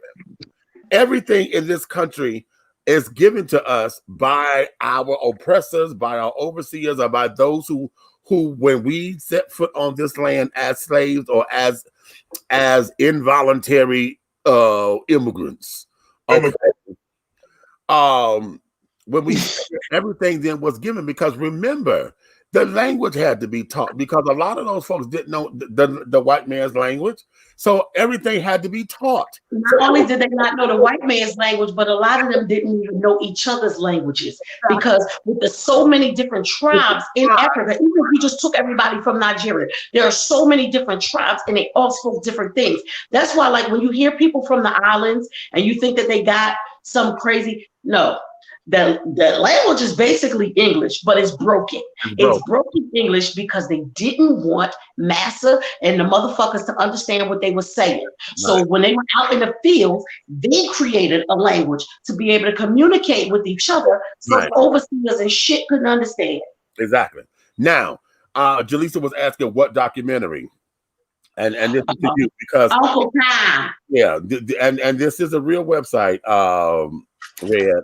You wasn't here when we talked about this. This is a documentary that is based on a number of Black Republican conservatives. Okay, and in this, they talk about politics and what they believe from their standpoint and on their own ground. I bought the DVD and it's coming as soon as I get here. I'm trying to see it bootleg, but I can't seem to get it to work. I've seen it. But yeah, it's up there. That's the website up under your question, www.uncletom.com. Okay. I mean, like I said, I watched it. I didn't disagree with everything. I disagree with some of the things, but not everything. But like, for them, I feel like you have the right to feel the way you want to feel. Just like I feel like you should make sure that that should be the same on the other side. No, not all Black people shouldn't think like you. Like I don't feel like we should all think everybody should have the same thought. I think you should get the information, study your information, and draw your conclusions from that. Right. Let me do this. I'm going to replay the trailer for it because oh Lord. Yeah. Another minute or two of my life I can't get back. Sorry, I'm just. Well, I'm gonna play the trailer and so that way folks can see it because yeah. I do think everybody should watch it. I do think they should watch it just to get the other point of view. Yeah, because oftentimes what happens when we're dealing with conservatives, and y'all know I think to say Black Republican is an oxymoron to me. Okay, however, it gives them an opportunity to be on their own terms without the shouting match, without everybody calling them Uncle Tom. That part I appreciate it. I appreciated that. This here is how we can learn from each other. So let me. I'm gonna play this. Okay, y'all get into this. Obama tore this country down. No one stood up to him. Nobody, because he was black. You need to wake up.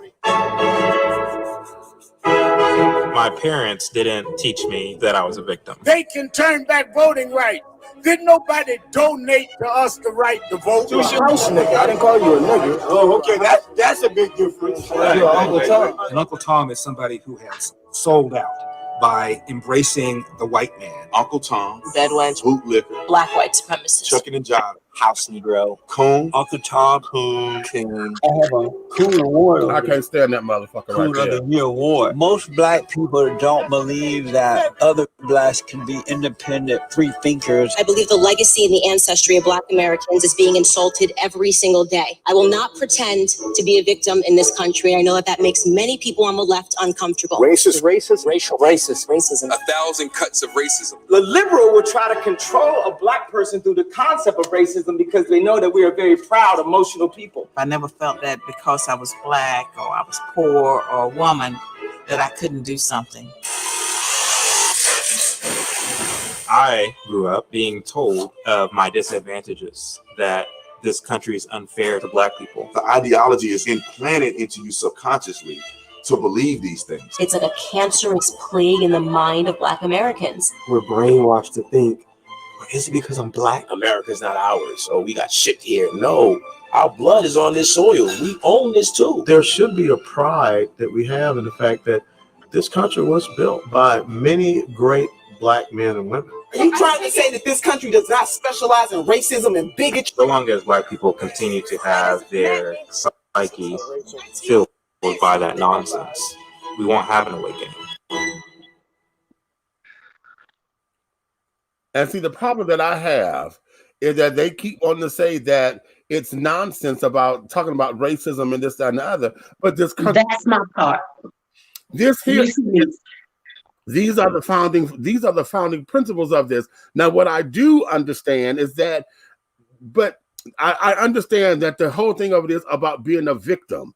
And I told this to somebody. One of the things about that argument is this: oftentimes the people that they talk about and the people who they feel are victims or have all this speech or whatever about this, that, and other are usually those who are at a certain economic level and have become the narrative for the whole populace. You talk about those who are on food stamps, those who are on Medicaid and carrying on, those who are on the lesser end jobs or whatever, and because of whether they pulling stunts, whether they selling drugs, or whether they on the pole twerking or whatever it is that they're doing to get over, oftentimes we have that particular narrative becoming the overall narrative for blacks in this country. Right.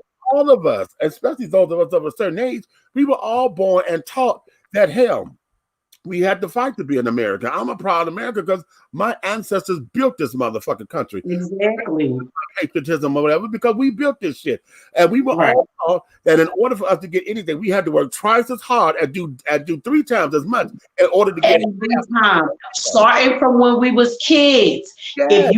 We talked about this before. If we went in a goddamn store and you saw a white kid, you know, little Kenny, you know, he ain't Ken yet. Little Kenny throwing a goddamn tantrum on the floor. How would your mother look at you? Right. I wish the fuck you would. Right. I wish you would.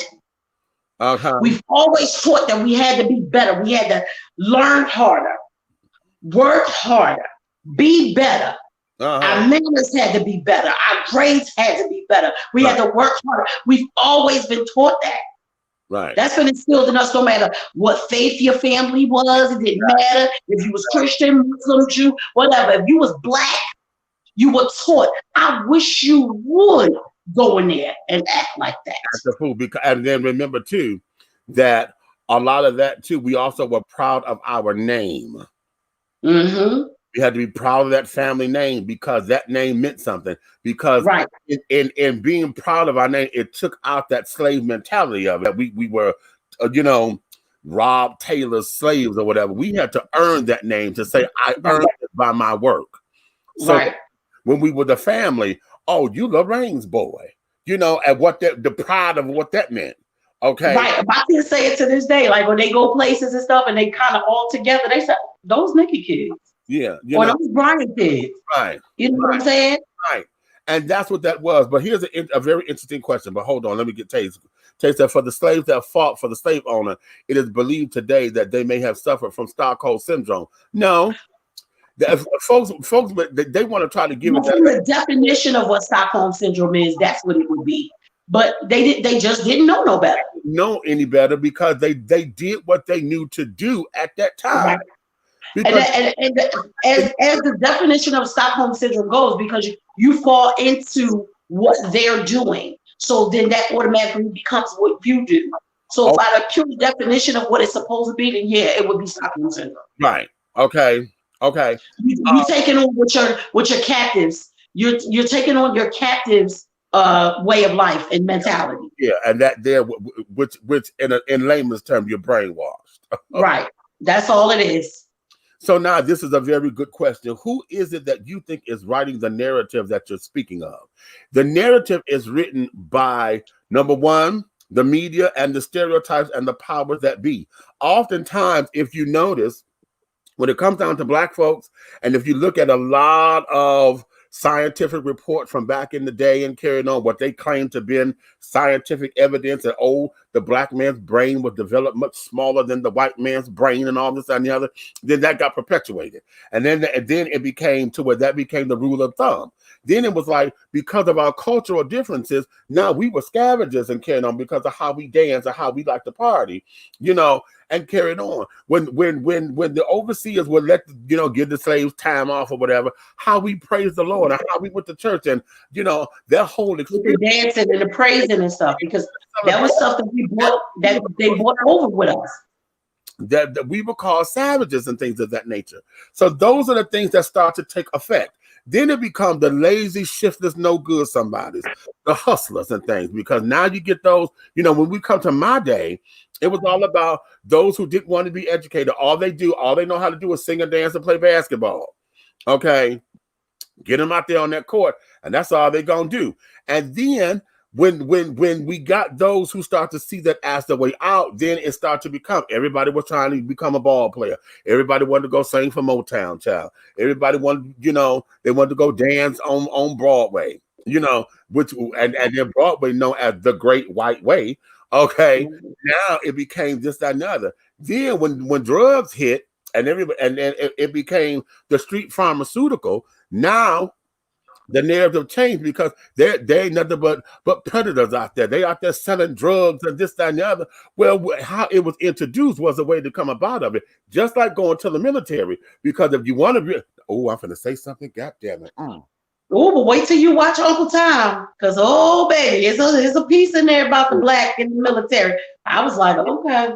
Because see, the whole thing of it is, if you really want to know the truth, the way how they entice military to pull Black folks is the same way how they did their goddamn drugs. When they set up there and dropped drugs in the Black folks in our neighborhoods and set up there and gave us a way out to sit up there and make money and this, that, and the other, it's the same way they did with the damn military. You sit up there and told our boys, you got an opportunity to travel the world and you can this and you can that. You can feed. And we talked about that before. Remember, until I watched Uncle Tom, I ain't never seen a Black person, boy or girl, say that they was going in the military because they such a proud American and they want to serve their country. No, you're trying to do something better with your life, help your family, get out the hood and see some stuff. Like you said, the same shit that they entice you with. Oh Lord, but I was wrong until I watched that bullshit. Because the opportunities were not true. What? 45 said that we chose to go to the military because we're lazy. That was that. What? He said what? We went to the military because we were fucking lazy. Veterans are stupid when they fail for the okie doke to sign up to be the military. Yeah. Because all that's coming out, he's trying to deny all that and saying that he never. He's such a dumbass. He just gets on my fucking nerves. But his ass wasn't nowhere near no front lines or nothing. You have too much damning evidence out there now that you done said about John McCain, that you done said about other people about how shiftless and lazy and how they ain't heroes here. You got too much of all the stuff he said about John Lewis, honey. Okay, right. You got too much shit out here already that you just said out your mouth that we heard you say. Okay. Wait. Huh? If you went to the military, you was weak. You fell for the okey doke. Right. For all this to say that this is what you said, there's no way that I can't believe that you didn't, because you got too much out here that corroborates that this is something that could have come out your mouth. Okay. We said it just like we say every goddamn thing else. Exactly. It's just okay. Man. Now going back here, this motherfucker made me hurt. Became a way out. It was an opportunity, and I said this to an Army recruiter because I said it seems like y'all sit up there, y'all go after the folks like that. He disagreed with me. He said, no, that's not what we do, what we have done. But he did say this. He said the military is a business, so we sit down there and look for the best of the best. So because of what we're offering, we're going to offer this kind of money. We're going to offer education. We're going to offer this and offer that. So we have to get the best of the best. That's why everybody got to go through this rigorous training to get in. You got to pass the physical before you can get in. And so that's what we're nitpicking, this, that, and the other. So I said, okay, fine. But just like that, drugs came in as a way out, as a way to sit down there and get the family out. Then, of course, it was money that was under the table. You ain't got to pay no taxes. You ain't got to do shit. So now, for the person who did not have an opportunity, okay, now, when we were kids in the 70s, it was pimping and hoeing, and you know, you had little drugs there, but it wasn't crack. There was powder, heroin. Heroin. Remember the old people say heroin, not heroin. It was heroin. Okay. They on that dog food. They got that girl, you know, they got that dust. Got that boy.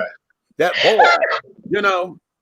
So that street life, and I want you to hear me, because the street life is the street life. It ain't never changed. And the thing of it is that it was always given to blacks as an opportunity, because see, before blacks got into it, there was Al Capone, there was all them other little Frank Nitty, all them girls. Okay, that was. Remember, they was all working at the same time, but they worked in their area, we worked in ours. Exactly. You know, all the Italian mobsters, just the other black people. You know, they could. You know, you go in the back door at the Cotton Club and all kinds of shit like that. They all work together, but you work in your own areas. It was segregated drug dealing back then. Segregated number running. How about that? Okay. I'm honestly asking. I came across a thread today that had a lot of conservative viewpoints that said that black people oppress themselves. Who teaches them that? Well, here you go. Here's where it is. It started off that the oppressor oppressed us. Okay, but as human nature has it, the oppressed becomes the oppressor. Because what ends up happening is those who end up becoming, successful, they get a little bit of this, they get a little bit of that. This is where the whole Sambo, Uncle Tom attitude come into play, because a lot of blacks who had coin, who had this, they moved out of the communities. Okay, better. Not that was a bad thing, but what now you done got hoity-toity. You just started looking down your nose and forgot that you just came out this roach infested part, like I did, bitch. But because now you in the high rise, you done moved on up, Weezy. And come on, George. Okay, you done moved on up, and now that you're here, you done forgot where you came from, and that's not necessarily a bad thing. But when you what it means to forget where you came from is now you're looking down on these folks as if they are nobody, as if these folks have no value, as if to say these folks are beneath you. Not teaching your children that I came from that, and if you work hard, you don't have to be that either. But that don't make them be bad people. Make them be bad people. But now this is where we have to teach and learn opportunities. We have to understand what it means to take advantage of opportunities and not just pull a stunt. Because see, they're stunt queens, those who sit down there and take advantage of something. You understand? Oh, and take advantage of opportunities because they see it as a stepping stone. Because oftentimes It's all about perception, honey. It's either a stumbling block or a stepping stone. You know what? Not everybody, we have to understand that as Black people, not everybody will want to do better. Right. We want us all to want to do better, but that's not always the case. Right. And for the ones who don't want to do better, you can't be upset with them. All you could do is give them some tools and hope that, and teach them how to use the tools and hope that they use them. Now, if they don't, that's not your fault. Exactly. But what I do say for us as Black people, like just like what we're doing now, this is a way of giving back. When we have this dialogue, we can talk, we can show you, we might teach you something that you didn't know, or you could teach us something that we didn't know. That's a way of giving back. I got a problem with people that don't want to give back no kind of way, because giving back ain't always financial. So when some of the hoity-toity people, like we like to call them, they get a bunch of coin and they just want my money. No. Somebody might want you to teach them how to fish. They ain't ask you for the fish sandwich. How about that? Okay, how about that? Okay, the children. Because I might not be hungry right now, but I damn sure might be hungry next week. So if you showed me how to get it, I can go and further what you taught me so I can learn some more to get better and get better. Exactly. And that's where we are. So a lot of this is learning how to redirect the message and how to we as a people have got to want to change the narrative, but we got to want to do it as a collective as well. Many of us do it individually. We'll do it individually, and then we'll separate ourselves from the collective and say, okay, because of what the narrative says. Because listen, it's like this. Let's look at it like this.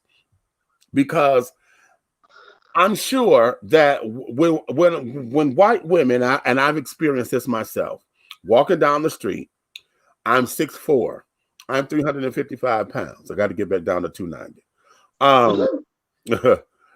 But when a white woman sees me and she's maybe 5'5", 96 pounds, the first thing she's going to do when she gets wind of my countenance is grab her purse. Grab her purse and tuck it. Yep. Okay. Put it close to her. The bad thing about that, Meech, is not just white women. Because we have been conditioned to treat each other like that. Because I'm not going to hold you. It's been some times when I done seen some scary motherfuckers and I'm like, oh, hell. I'm going to say this like this too. And see, a lot of folks don't like to hear this, because when I say as a gay man, I know that because I do too. It always, here you go with that gay shit. And it's like, no, because as a gay man and because of my size, okay, then I'm quick to be challenged by those who are in groups. Right. Okay? Because now they want to see, oh, nigga, you too motherfucking big to be that goddamn much of a bitch. You know? And so then it becomes, now they want to, it's that old machismo shit. How much of a man you are? I'm gonna beat, nigga, you ain't no motherfucking sissy. I'm gonna whoop your ass. And then, when I have to flip my hair, okay. Come on. Look, and tag the shit out their ass, and they realize them hands still hit like a man. Listen, and listen carefully. Okay, listen carefully. I had to specialize in gang fighting because of my size. Right. It's very few times I've had a fight that was one-on-one. Okay, most of the time that I've had fights, it's been me and at least two other people. Okay, the most I've had, it was me and 12. Oh my God, please. Wait, get this nigga off me. That's how they're gonna be acting. It was me and 12. Joy Road in Southfield, Detroit, Michigan, honey. Never forget that. Never. And I wasn't the target. My next door neighbor was, because he was a little scaredy cat, always running from folks and things. And the little neighborhood, little gang, they were trying to come for him, but he ran home. I wasn't running no goddamn well. Shit, I was walking home. Okay. Then they came up on me because I was the resident fag. So they came up on me and tried to go in my pockets to take my little coin. It was my mama's money. And I was they were trying to take Lorraine's money. They were trying to take Miss Essie money? Take Essie Lorraine's coin, honey. No. Wait a minute, but what they did was they violated me by trying to go in my pockets. The little motherfucker put his hands in my pockets. So the first thing I did, I slapped his hand. Nah, that wasn't the most thing to do. But I slapped his hand. You know. You do like he was in kindergarten. You just slapped his hand. Hey, he slapped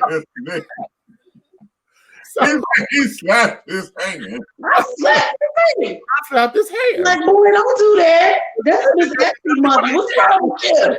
I said, boy, what are you doing? And that's what it was, and that's how it got started. Okay, and then it became, oh shit, you think you own to something? You know? And then it became the rumble in the jungle, baby. And honey, we were on one side of that. Joy Road was a huge street, kind of like how Piedmont is in Midtown. You know, it's wide. Yeah. We rocked both sides of that motherfucking street, baby. We was in the middle. We was in the middle of the street with the cars, bitch. Listen, my inner Wonder Woman kicked in, and and all I knew, that's all I heard was the theme song, because bitch, in my head I spun and dun dun dun dun dun dun dun dun dun. That's all I heard. Wonder Woman. I got to whooping their motherfucking asses, and then what got it was, and y'all gonna laugh at this because this is straight out of, in my head. This is straight out of a Wonder Woman episode. You know the barricades, the barricade thing. Oh yeah. Well, child, the boy picked that motherfucker up, and he picked up the slat, you know, the big slat. Yeah. He thought he was gonna hit me with that thing. Bitch, he swung, and I caught it, snatched it, and I swung back and threw that bitch. That was right out of an episode of Wonder Woman when they sit down there and they were firing the missiles, and she caught the missile and threw it back. That's what I had in my head at that moment, bitch. Okay. And you remember all the sound effects. Y'all remember the sound effects that she was to throw somebody? I just hear that in my head right now. Now, I'm going to tell you, because I was a tired ass. Okay. I was a tired ass. Okay. But we rocked both sides of Joy Road. Because by the time I got home, Matisse had already ran home. And everybody was like, Mama was, you know, my mom was like, well, where's Meechie? And he was like, he's down there fighting. So now Miss Essie Lorraine done put on some shoes. Okay. She done put on some shoes, but by that time I was coming around the corner and they was on the other side of the street because I had went to the store to get my mother some pop. She was drinking 7-Up at the time, so I got her 2 bottles of 7-Up. And I didn't know. I said, here, hold this. And I didn't know I was giving the pop to the enemy, child. I didn't know that. Because it was just in my hand. So Mama was like, oh, no, fuck all that. Y'all want to fight? Bring your asses over here. And I said, oh, Mama, don't do this. Oh, Mama, don't you do this. Because I was tired. Shit, it was 12 of them. Say, Mama, I've been fighting the whole time. Like, you just heard, you just hearing about it. Yeah, and I'm saying, y'all want to fight? Bring your asses over here. And he gonna get every one of y'all one by one. And one by one. Come on. God. And I'm sitting here saying to myself, my heart is beating. I'm like, don't y'all come over here. Please don't come over here. Because I knew in my head that I had done everything. I was tired. And if one of these motherfuckers hit me, somebody was going to die or get serious hurt. Because it was going to take everything in me. Because I was already tired. See, I'm tired. We've been fighting. Y'all know fighting is 15 minutes of fighting is a long time. It's a long ass damn time. A 5-mile run. Okay. So I said all that to say, you know, understanding that I too, when I see a group of black men, will clutch. I've even crossed the street. I have before. I mean, it's the narrative that they've been pushing on us for a long time. Okay. The big, scary black man. You know, in a way to say I'm scared, you know, I would do it in a way that was flowing, you know, like right. This. Right. Concern for me, you know, because I don't know what bad y'all coming out of and carrying on. I don't know. So oftentimes, because of that there is part of what feeds into the narrative of what we as black folks have to deal with. You know what I mean? Look at black. Yeah, because we don't just get it from them, we get it from each other. Look at black women. We have now on this motherfucking TV screen, honey, just in today, we got reality shows that sit up there and say black folks, all they gonna do is get loud. Every time they go out to restaurants, they want to fight and shit. They want to tear up some shit and carrying on. They wear all this goddamn color in their motherfucking hair, this damn turquoise and shit, knowing you ain't got no motherfucking job, bitch. Or if you do, you on the pole. And you ain't doing no motherfucking show, okay? Right. You ain't doing no show, no sort of entertainment. I ain't talking to my strippers out there. Get it, girls, get your money. That is a show, that is a form of entertainment. But goddamn it, outside of being a singer, rapper, or stripper, I don't want to see regular Felicia just walking down the street with pink ass goddamn hair, bitch. And then you be talking, I can't get no job. Well, bitch, I don't want to hire boo boo clown either. You want to put to sit in my office. You know, you can't sit at my front desk with no hot pink hair. Right. And don't have there's a time and a place for it. If you work in those fields where it's okay. If you the bitch doing the hair or doing the nails, you know, you're working a tattoo parlor, stuff like that. But you can't work in nobody's office with green and blue hair. You just can't. Okay, Amy says, so the 1619 project being based in the New York Times is being introduced to K-12 schools, and Trump is threatening to revoke federal funding if they do so. Yes. Yes. Yes. That's basically anyone who's going to try to teach that curriculum, he is trying to withhold funding. He's threatening to hold the funding and this, that, and the other, and blah, blah, blah, blah, blah. And I don't know if he has the power to do that because, again, the president does not control. I was going to ask that. Do he have the power to do that? He don't. Does not control. But that bitch he put in charge do, though, right? Yep. So if she don't do it, she'll be the next motherfucker fired. I ain't never seen that many people fired from a cabinet in my motherfucking life. But that's part of the budget, and the budget got to be approved by Congress. They got to approve that. Congress got to approve it. So that's what all that is. But he's doing all that goddamn talking, but yet you say that this is for the betterment of America. When have they? Here's my question to the administration: have you sat down and read what it said? Or are you taking bits and pieces from what you call fake news and blowing this up? Yeah. Have you read what it said? And look, you know goddamn well he ain't read a damn thing. This is why I'm posing the question, because see, I don't want to sit down and get into the. We've done enough bashing him, and I don't think there's ever enough. But the thing of it is that it's easy to jump on the bash him wagon because it speaks for itself. But now, if you claiming this is what you want to do, have you taken the time, you, your people, your staff, taking the time to read the damn the thing? Have you taken the time to get the author of it? I just played the interview of the woman. Have you taken the time to say, listen, call this heifer up here, have her sit down with Betty, have her sit down with Congress or whatever, tell us what this curriculum is. Why? Here's where it is. Now get this. Where is the Black Congressional Caucus to stand behind her at this particular program? Now, if we're going to do it, Did we talk about that last time?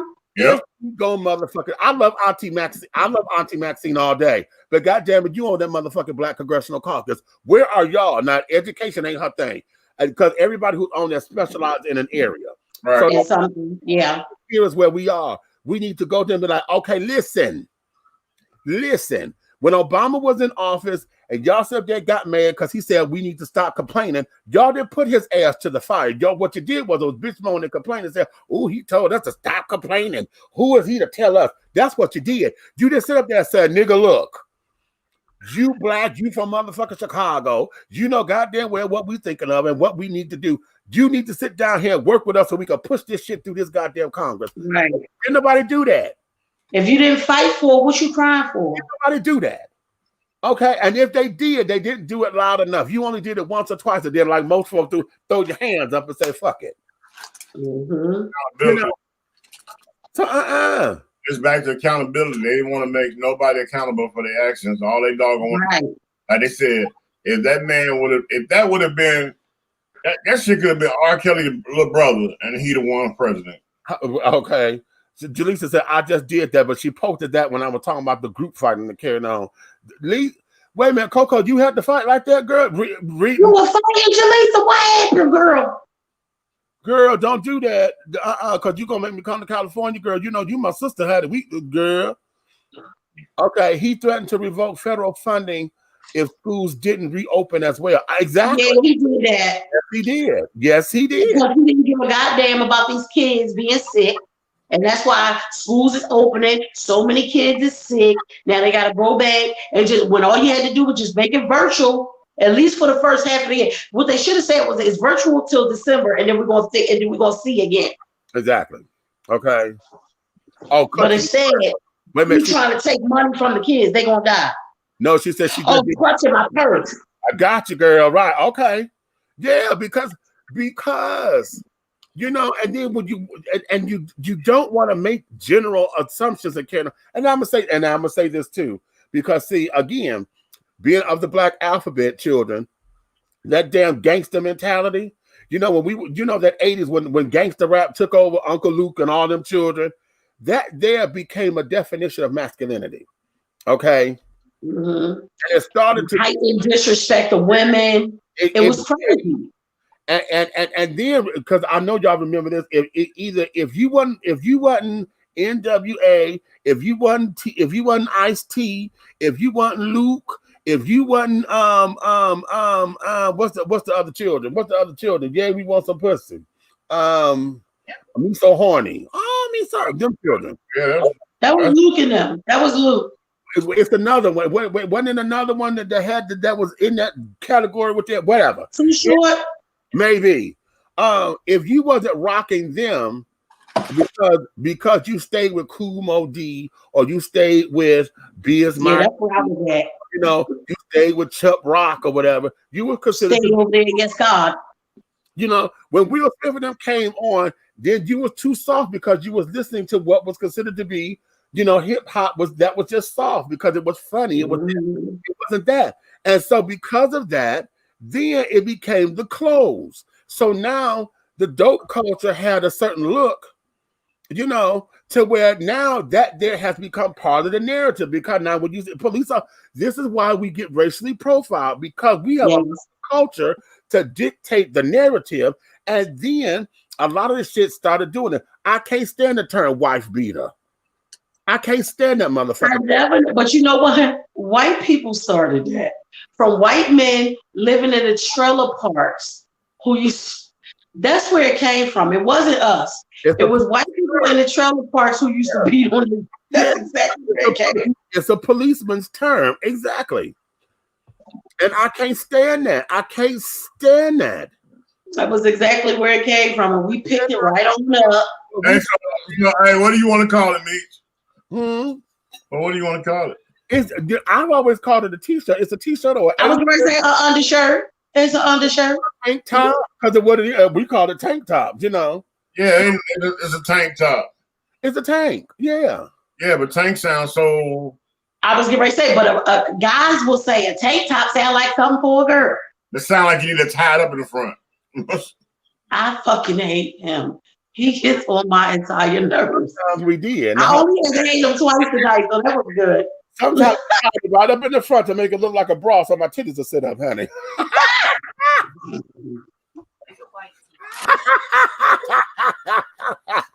You walk right into that one. That's what you get. No, don't go off the screen, goddammit. Don't go off the screen. That's exactly what you get. Child, because we trying to be. Listen, y'all know that comes from Daisy Duke on the Dukes of Hazzard when she had the tie off and she sure did, honey. On wrote them Daisy Duke song. How long did it take y'all to figure out that? Untie how long did it? Meech, untie your shirt. So much. Got to not. What I need a goddamn push up. These motherfuckers starting to look like mud flaps and shit. I need a damn lift. Shit. How long did it take us to realize that the Confederate flag was something bad on top of that motherfucking Dukes of Hazzard car? Right. When we was little, we didn't realize that motherfucking Confederate flag meant something crazy on top of that damn car. How about that? We just love watching the Dukes of Hazzard. All the little nigga kids wanted a car just like that when they just like it. So you see how we can be so easily brainwashed. And wanted the horn to ring just like it. Wait a minute. This project is revolutionary if it's teaching the actual history of Black people in America. Abolitionists are represented as well as coming about when Lincoln was president or during the Civil War.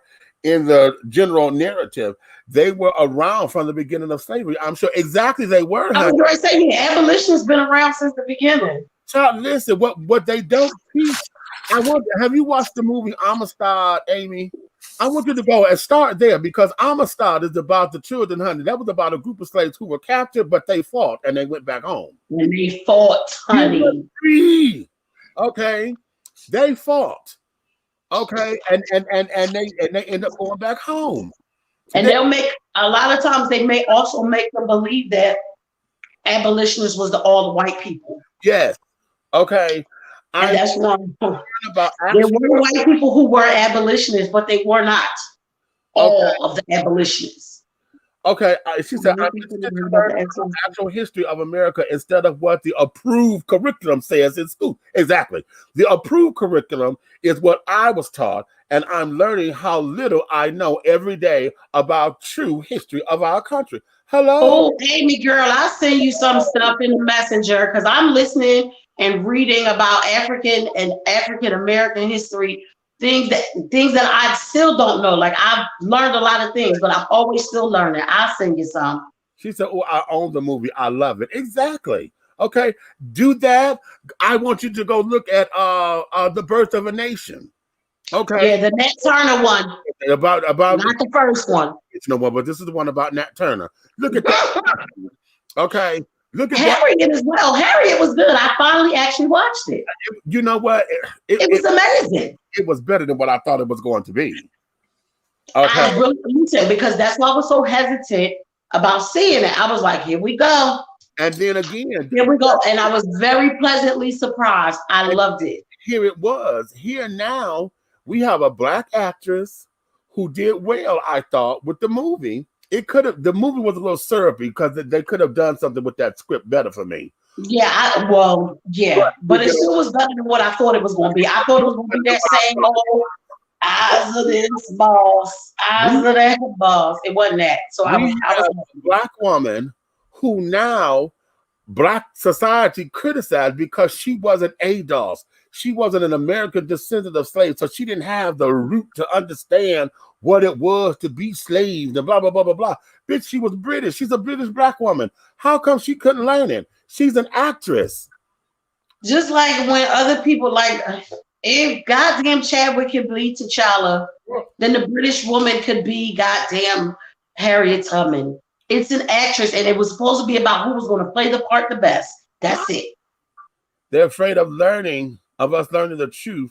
We want equality, not revenge. How about that? Right, and because they always say it. If revenge is what we wanted, child, we'd have had it a long time ago. A long time ago, because for the violent motherfuckers that you say that we are, yeah, if we did half the shit to them as they have done to us as a people, okay, we wouldn't have to talk about this right now. Exactly, and more importantly, it's more than just equality; it's equity. Okay. Value me. Right. And value me at my worth. Because you tell me how it is that somebody from another country right now, even an African, right, can come here and get business loans and business this and business this and business that. And that's why they're taught to think that we're lazy. Exactly.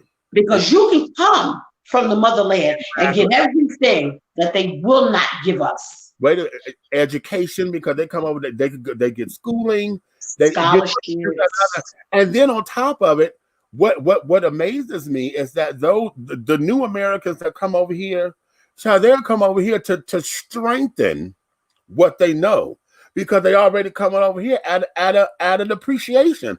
Their education system come over here.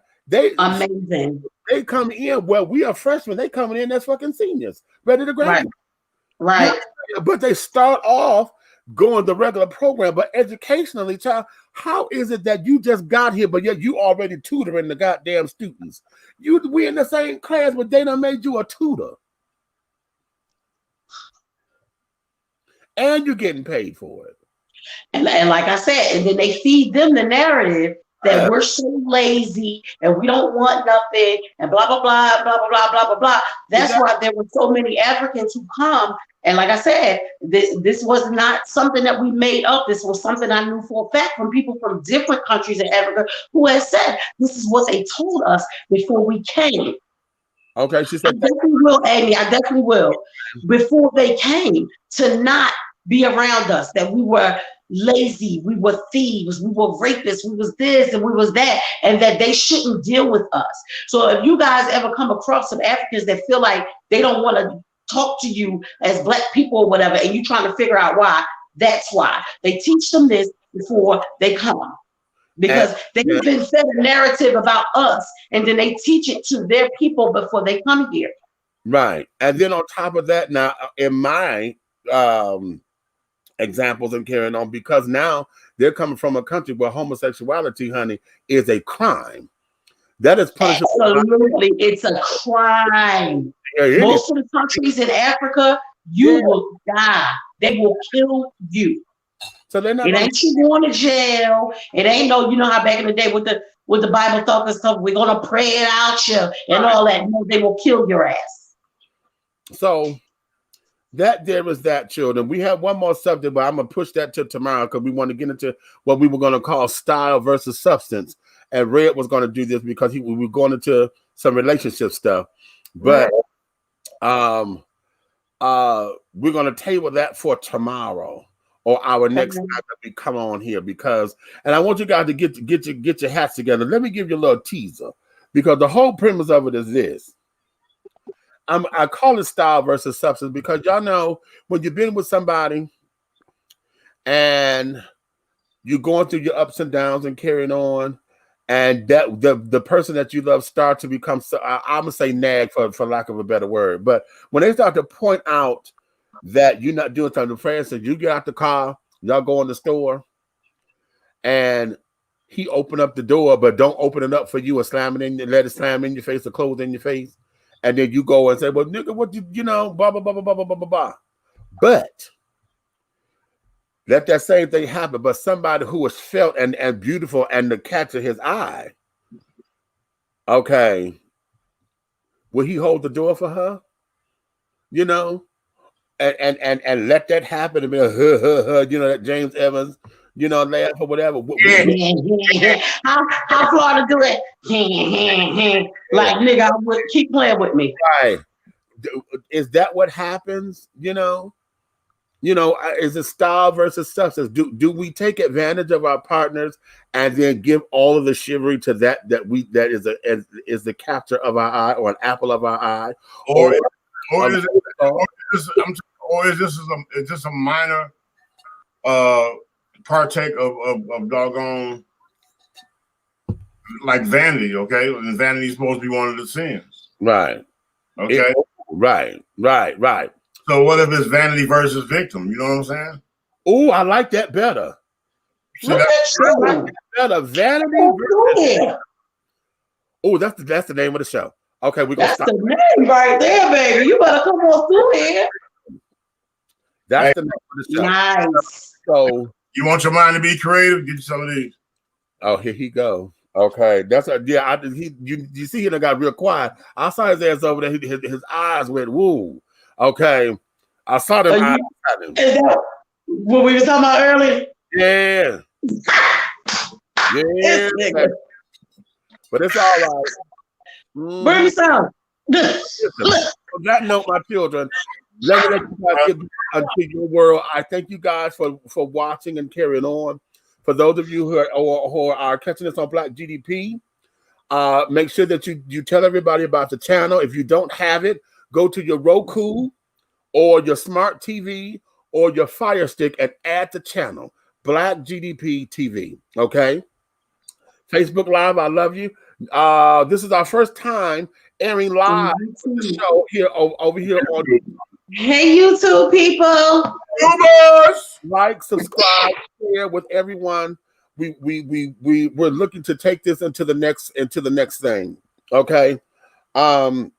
Yeah, we're going to go on with that. So having said all that, my darlings, you may finish all of your crumpets because the tea has been dished, darling. And you've been dishing tea, my darlings, with Big Meech and Aunt Nikki and the big guy edible eating ally, honey. Bring me a pig. Bring me a pig. Okay.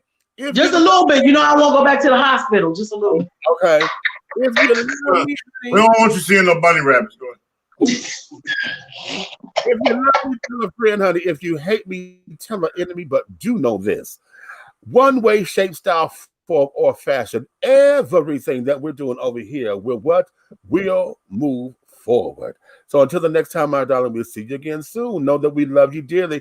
Take care of yourself. Wash your hands. Wear your goddamn face mask, honey. Be sure and vote. Vote. If you're here in Georgia, early voting starts, I think, next week. So go out there. We going next week? Let's go next week. Yeah, we're going. So go out there, get it done, okay? So we'll talk to you guys on the next go round, honey. All right, bye. As my granddaughter says, be careful, be safe. And scene.